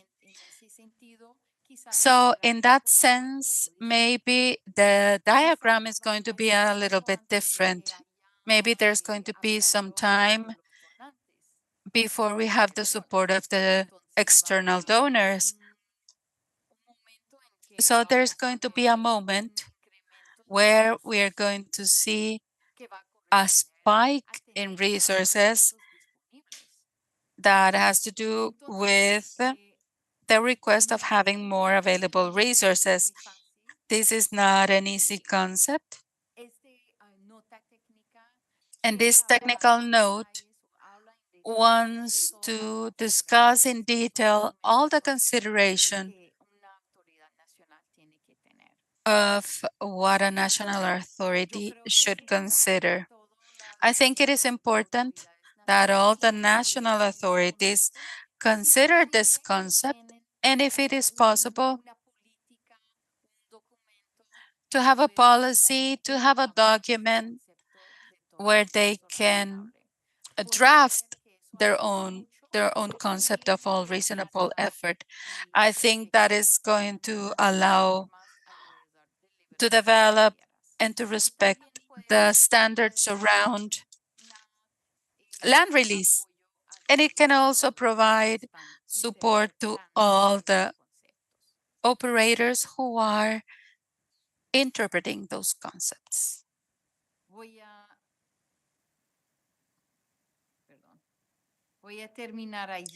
I am going to leave it here. And let's see if there are questions. Maybe we have time for one or two questions.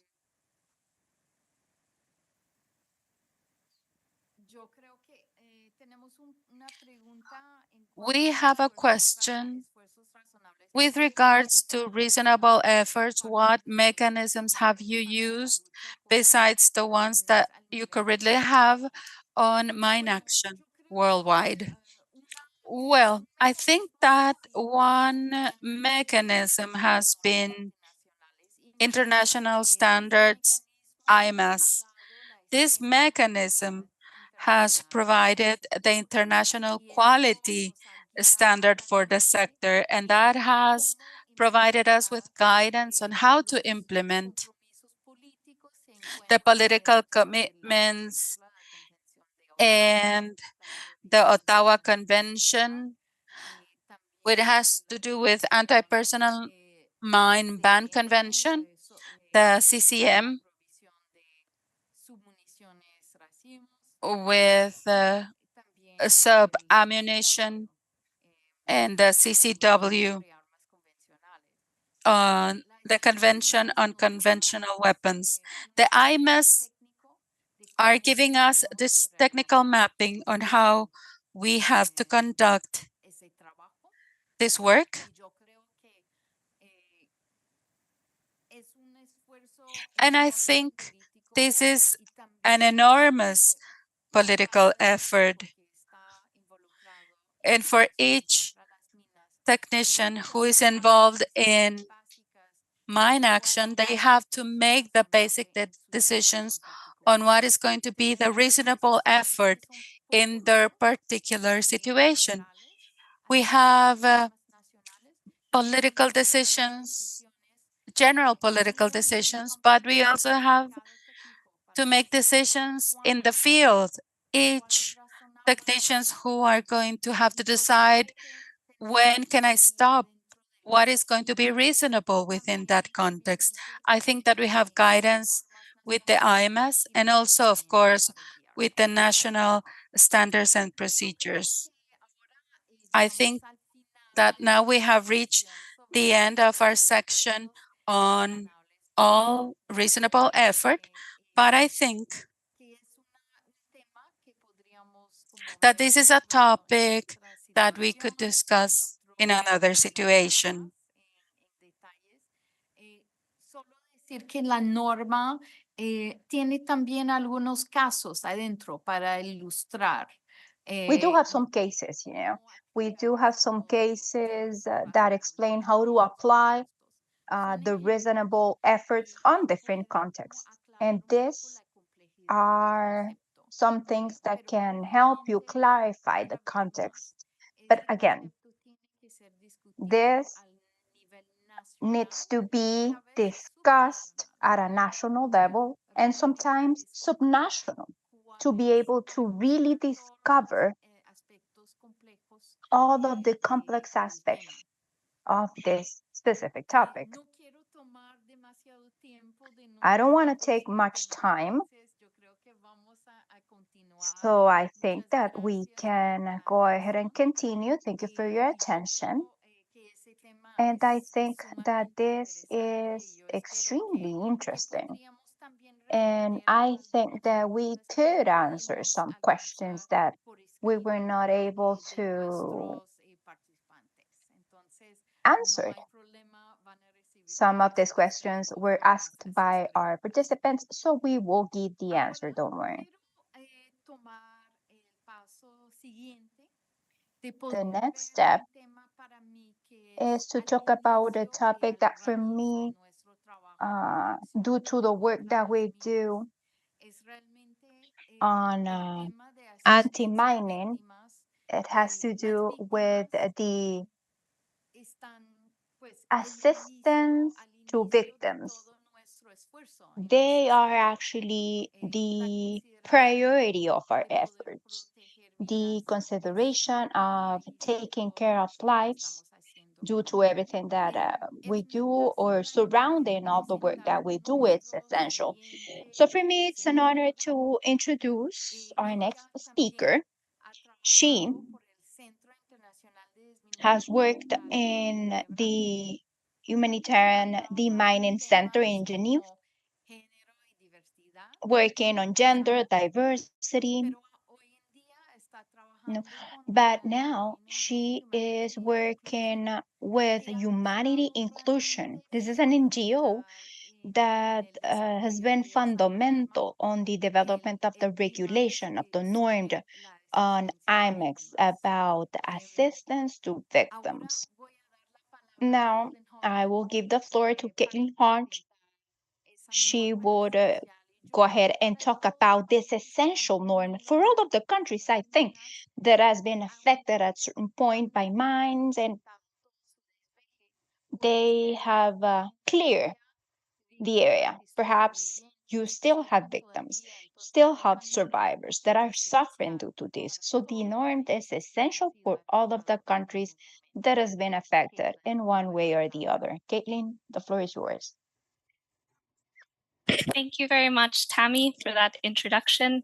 And thank you to the Organization of American States for the invitation to speak today about this new standard. I just want to check, I have some slides, if I should share them or if they will be shared. I can. You can share them, Caitlin. All right. Let me just see.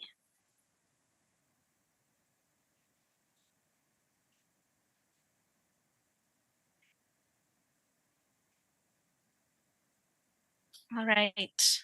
Do you see this all right? Not yet. I don't see it quite on my screen yet. Oh, it's coming up. There we go. We're not in presentation. Oh, there we go. Perfect. Thank you. All right. Good morning, everyone. So as Tammy has mentioned, I am Caitlin Hodge. I'm a specialist on armed violence reduction with Humanity and Inclusion. And today I'll be speaking about one of the newer mine action standards, victim assistance. And this is IMAS 1310. I do apologize that my slides are in English, but I will try to explain as much as I can, so hopefully everything will be clear. Victim assistance is quite a complex ecosystem. It involves the services that are provided to victims, referral systems to ensure that they are linked to those services, laws and policies to support the rights of victims, and data collection to understand the needs and gaps. As such, many different stakeholders need to be involved in victim assistance that go beyond traditional mine action actors. And this has resulted in the past in, admittedly, a lot of confusion over what are the roles and responsibilities, particularly in mine action related to this important topic. So this is a little bit about the evolution of victim assistance. So for the first 20 years or so of humanitarian mine action, we were looking at a pretty fuzzy, unclear situation that started to change in 2016 in the framework of the Convention on Cluster Munitions, where the idea of an integrated approach to victim assistance started to be elaborated. The landmark was in 2021 when International Mine Action Standard 1310 on victim assistance was adopted. And in 2023, it was amended slightly. So the initial version from 2021 is available in Spanish. Unfortunately, the translation is not yet in, the amendment is not yet in Spanish. And so there it's mostly about definitions that have shifted, but a lot of the content that I'm going to discuss in my presentation, that is available in the 2021 Spanish version. So one of the first things that this standard has done is to establish some key definitions and principles for victim assistance going forward.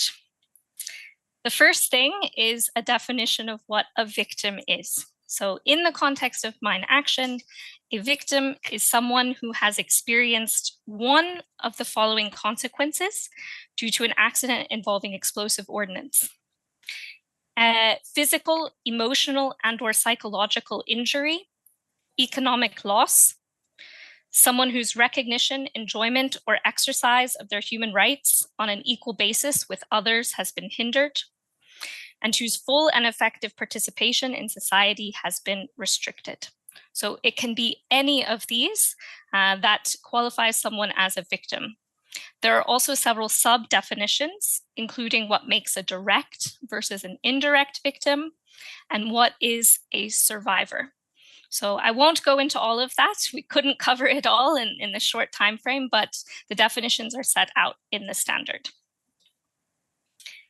In terms of victim assistance, this is defined as including both broad and specific efforts to address the needs and rights of victims.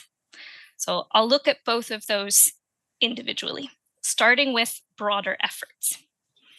What is really important is that victim assistance broader efforts are undertaken by sectors other than the mine action sector.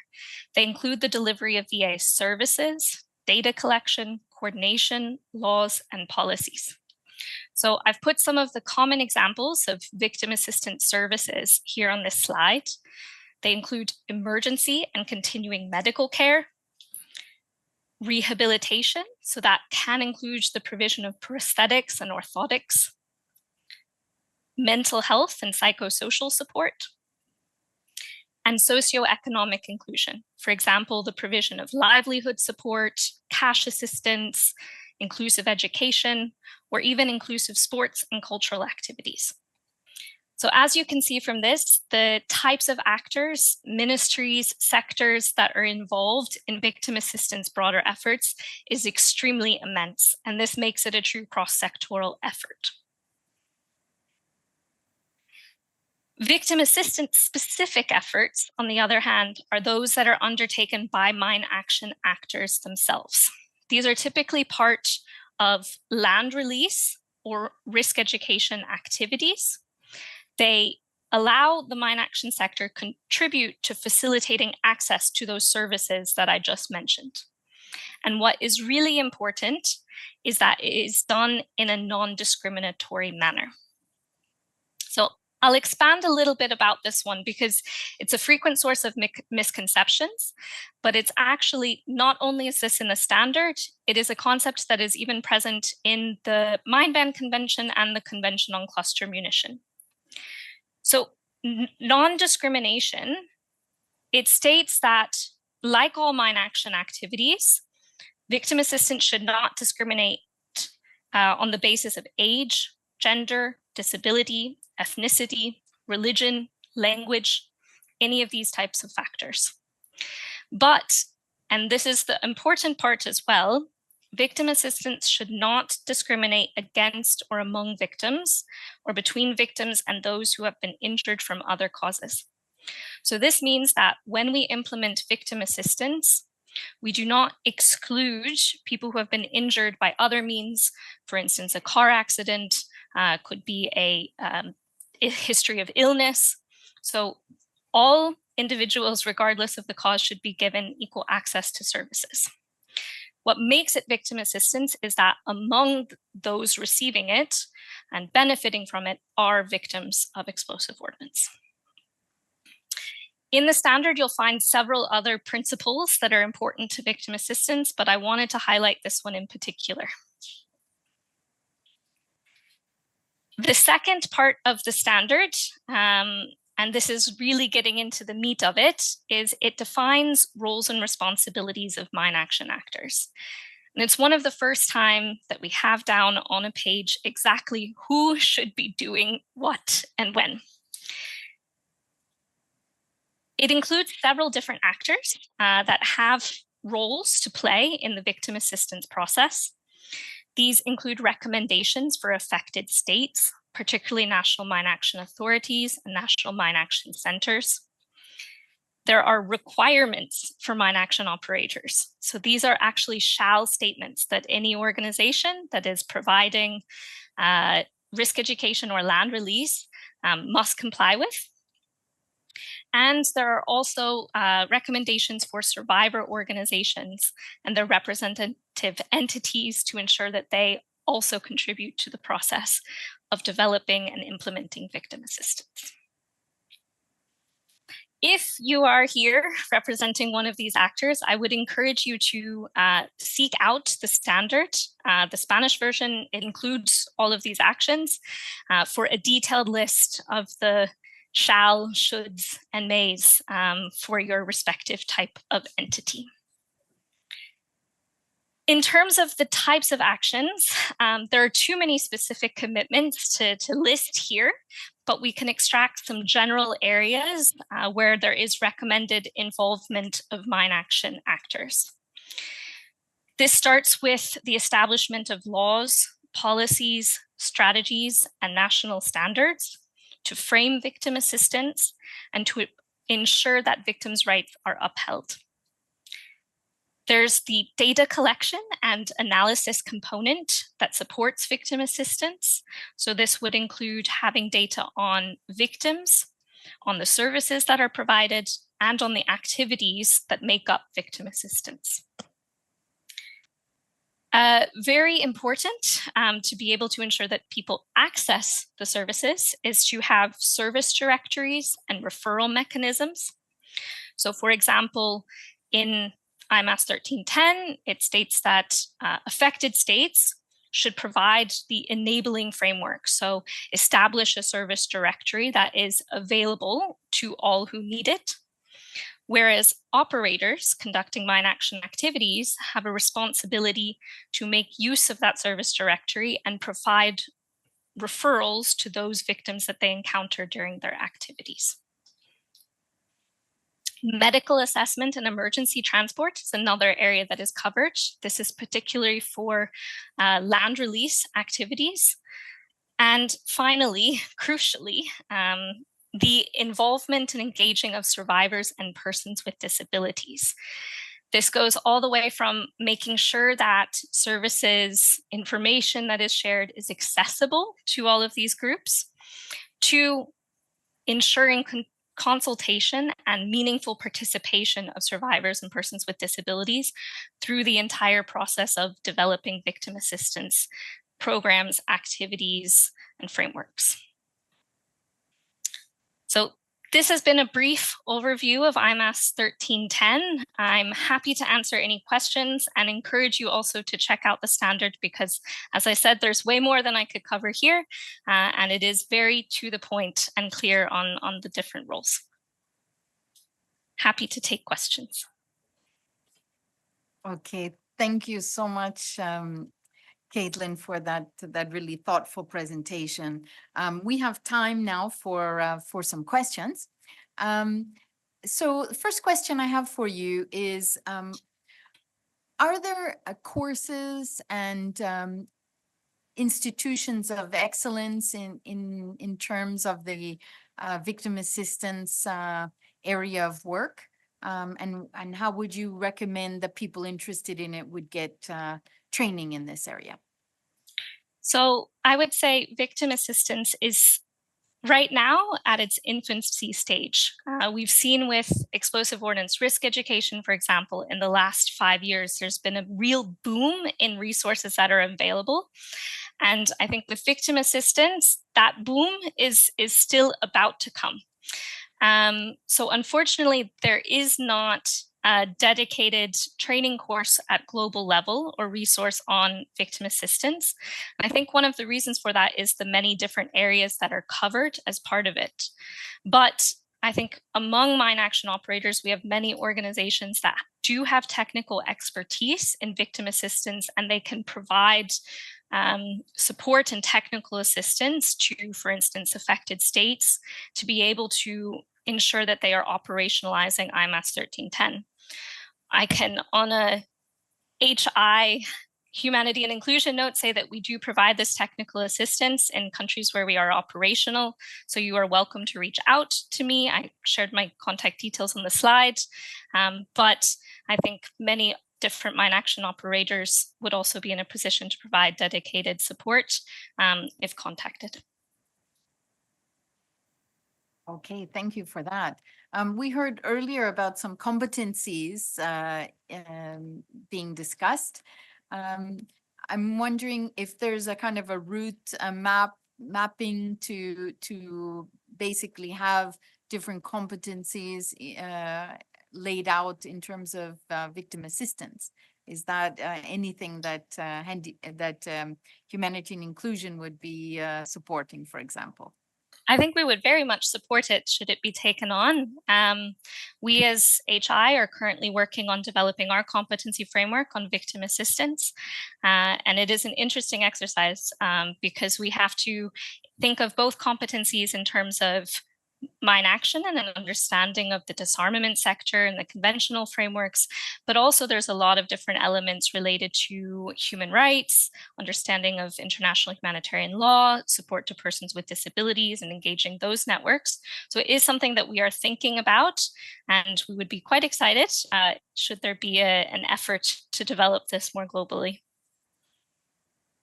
Yeah, I personally think it would be an excellent idea. Maybe something, I'm not sure if Sasha is still listening, but maybe something that the IMS Review Board can take up. There was another question related to that about if there's any website or a database or any online information, perhaps on your website, I don't know, but if is there any materials you would recommend? So I think these are often very region specific. So at global level, it is mostly the standard.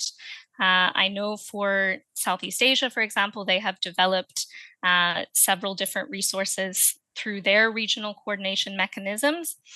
In terms of Latin America, we have some resources that we have developed in Spanish at Humanity and Inclusion, as we are active in Colombia and Venezuela. And so we would be happy to share those, but we don't have them on a website. So I think you're really seeing from my responses what I mean by we are at its infancy. I think many actors are still trying to figure out how to operationalize this new standard. And so there is a huge need for more tools and resources, and they're being developed on an ad hoc basis now, but I hope in a couple years that we will have something more global. Okay, thanks for that. I know that one of the big challenges was in the past, in the early days of Mine Action, to not confuse the medical side of the response with the work that the Mine Action sector does, so that disability was mainstreamed and not just for mine, the services were not just for mine survivors, but for any person within the community, disability community. What would you say the biggest challenge is now where we are today in terms of providing services to survivors and victims? I mean, if we're talking at a broad level of victim assistance, exactly what you're saying, we're still facing a lot of misunderstandings and misconceptions about what victim assistance can mean. So in many contexts, victim assistance is assumed to be simply support to victims in the form of cash transfers, which do play a very important role, but they are only one piece of a massive ecosystem. So what we are trying to work on as HI is to broaden that understanding, to understand what is victim assistance and how can it be supported through strategies and standards. What we see as crucial to this is that it be an interministerial, intersectoral effort. And that is something that can bring challenges because it requires often reaching outside of our comfort zones. It requires being able to build diverse platforms at national level of different types of stakeholders and ministries. And so I think the first step is fostering an understanding of what are our different roles, all of us in this victim assistance process. And it sounds complicated, but it doesn't have to be if we break it down into steps. I mean, for most Mine Action actors, we're talking about being able to know what services are available and provide referrals to victims or other persons in need. For national actors, we're talking about being able to coordinate with other ministries to set up the relevant strategies. And so with proper guidance, this is actually a very feasible process, but it requires having all of the right people around the table, and that's key. Certainly, and I mean, we were talking about all reasonable effort a few minutes ago, and of course, one of the main things is to have the dialogue in the sector. How do you see the inclusion of survivors, speaking about gender and diversity, which was your one area of work of yours? How do you see that evolving in terms of the sector generally? So I think there's still a lot to be seen in terms of being able to achieve meaningful participation of survivors and persons with disabilities. I can give an example from Ukraine. So I was in Ukraine for the last year, working including on victim assistance, and we organized several coordination roundtables together with Danish Refugee Council. And one of the things that was done an earlier one was to organize a sign language interpreter to enable participation of people with hearing impairment to the coordination meetings. And the first one, no one with hearing impairment attended. So you could easily see that and say, okay, there's no need.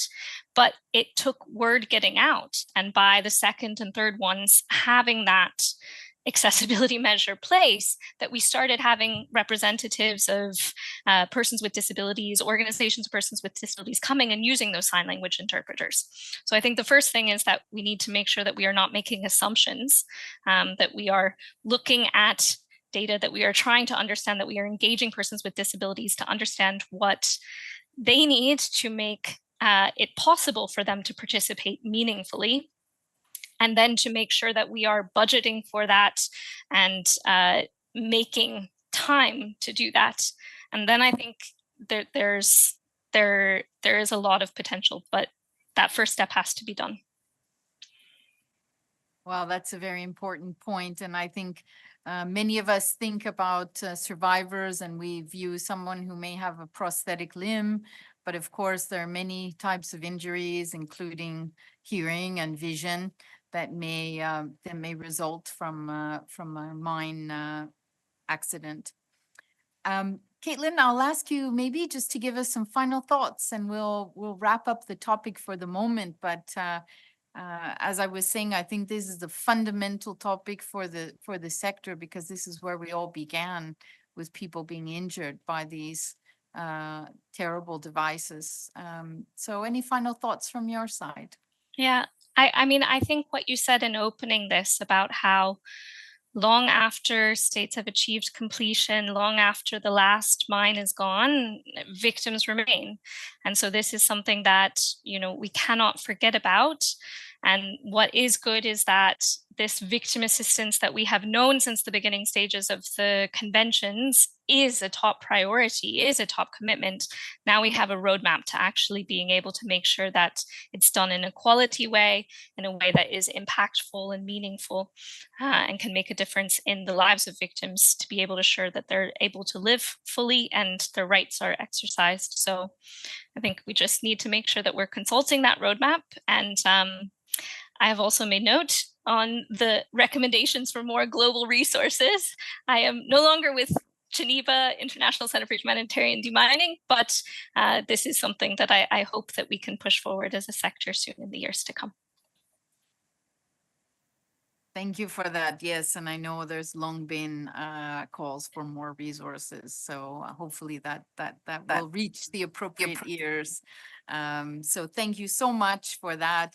Thank you to Humanity and Inclusion in general for all the work that was done on developing this standard and for advocating for it in the first place, for a new version of it, which was absent for a very long time. Due to, you know, worries about overlapping into other sectors that that weren't our main focus. But I think that this standard really provides a guidance to the sector in terms of where we do belong, in terms of assisting victims at large.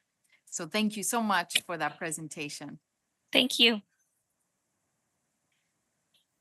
Okay. Entonces, estamos llegando al final de nuestra sección. So we are reaching the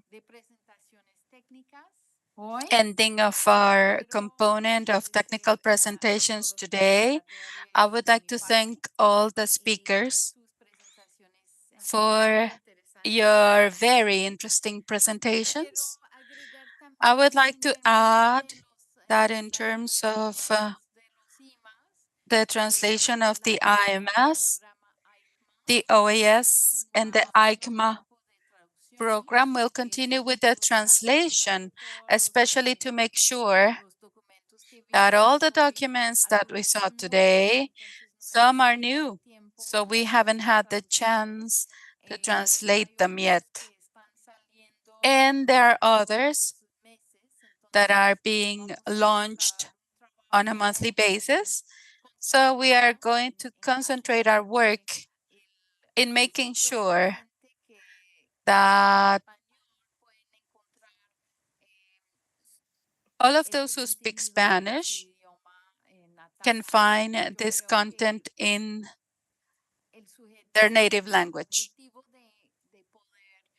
I think that the objective to be able to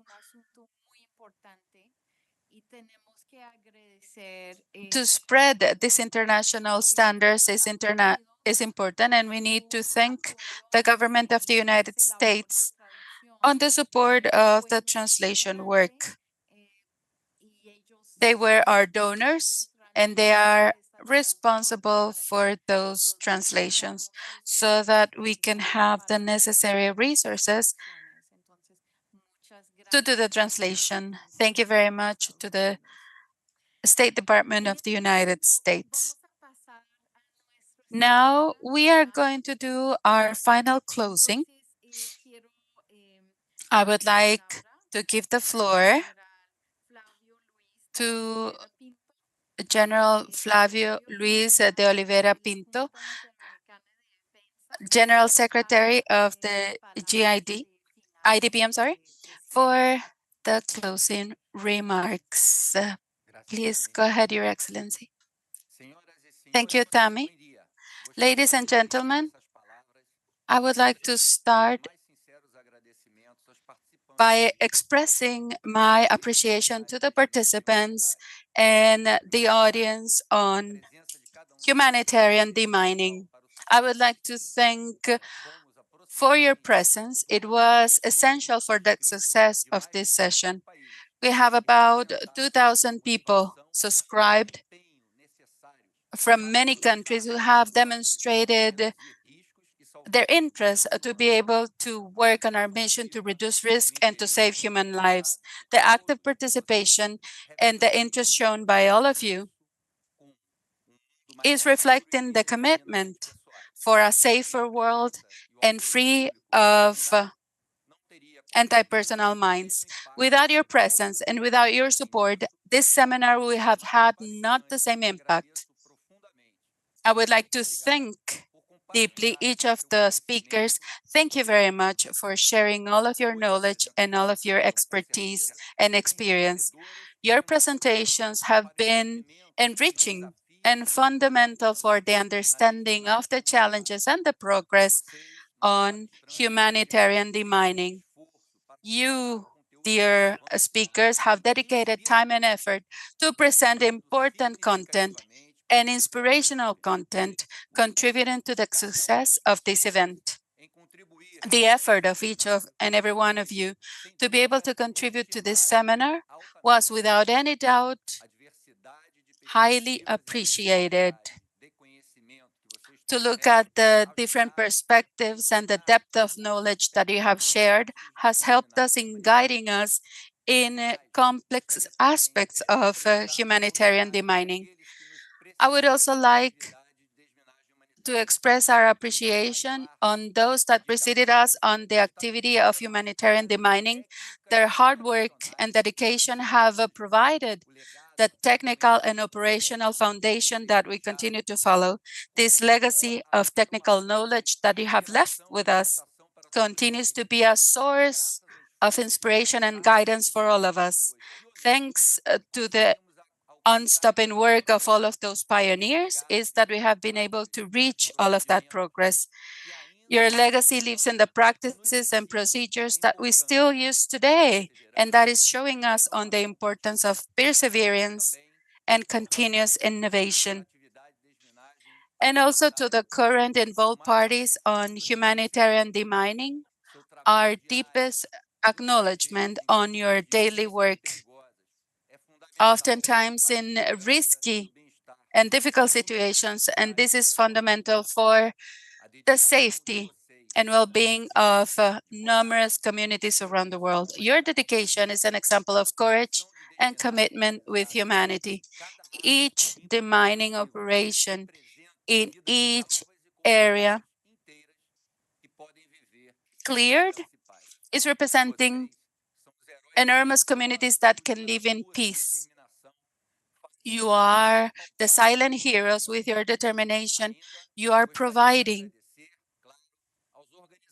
a significant difference every day. I would like to thank the organizers of this event, the synergy and the continuous work between the IDB, the OAS, and partner organizations on humanitarian demining have been key for the success of this seminar. The coordination and the effort of all of you have been determining for the success of this event. Efficient cooperation and harmonious cooperation among all of these entities have demonstrated the power of teamwork and the impact that can be achieved when you work jointly with a common objective. All of the efforts of the organizers have demonstrated the possibility of carrying out this seminar. I would like to highlight the work of one person that has worked tirelessly to the work of humanitarian demining, Ms. Tammy Hall. She was not only the moderator of the seminar, but she also helped in the organization with all of her efforts to make this event possible. After several years of working on humanitarian demining and the IMAC program in Colombia, she's looking for new challenges. I think that currently we wouldn't have the conditions of expressing our deep gratitude to her efforts. So, Tammy Hall, we have gathered some people that have worked with you to make a public show of appreciation.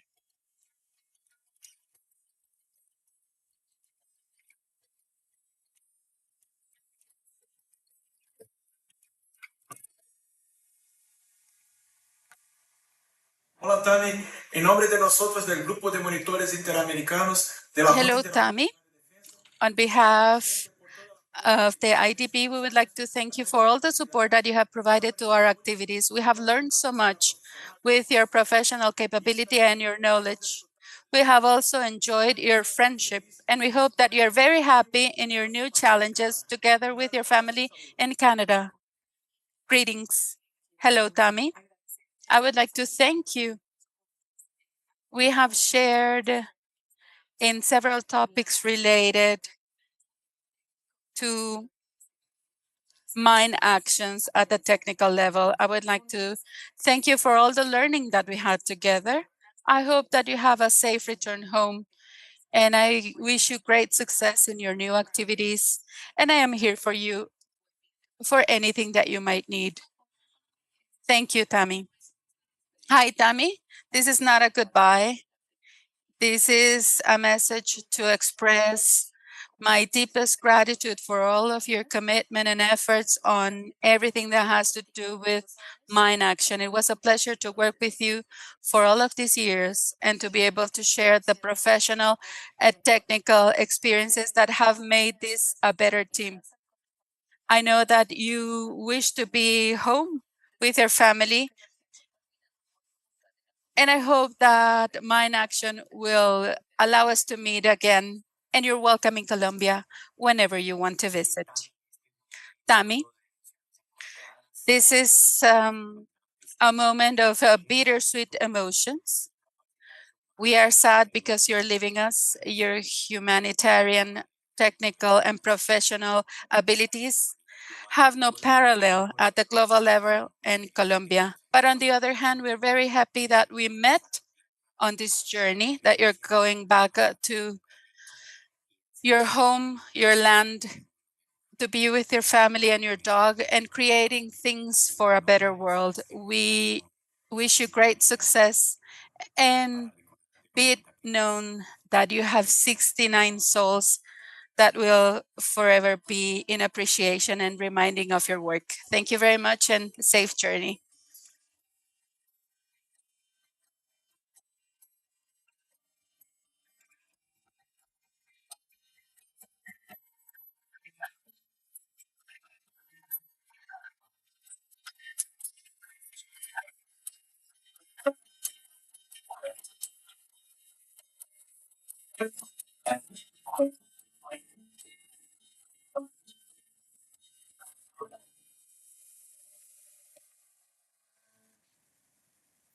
Tami, debemos iniciar estas cortas palabras. Tammy, we start with these short remarks with great appreciation. We were witness of your effort, conviction, and dedication that you took on our mission. You made our objective your own, and that is motivating. We hope that you have the best of times in this new stage and that everything is successful as everything you have done so far. Your support has been invaluable, and your experience was a true treasure. We would like to thank you for putting our name very high. Thank you for the commitment with our cause, with our country, for the leadership, for the warmth, for frankness and kindness. May God bless everything that you do and all the efforts that you have left with us. Thank you, Tammy. So beautiful. Thank you very much. You deserve all of this. Tammy, so we can just say thank you very much for all of your support. Many success in your next endeavor. Thank you for the success of this seminar. And we would like to invite everyone to join us for the next events. They are available on the IADB site. And we especially invite our audience so that we can do the MECODEX 2024 that is going to take place in Lima, Peru on May 31st and June 1st with the participation of 12 countries and 3 international organizations. We would also like to highlight the pilot course with the subscription open until the 30th of May, and a course that is going to take place from the 1st of June to August 31st. And also this other seminar on sea security linked with climate change. And this is going to be at 9 a.m. until 1 p.m. Washington time on August 6th. So please join us with these events and keep updated on the news about the defense. And we would like to wish you great continuity of this successful day, and let's hope that we meet again soon. Thank you very much.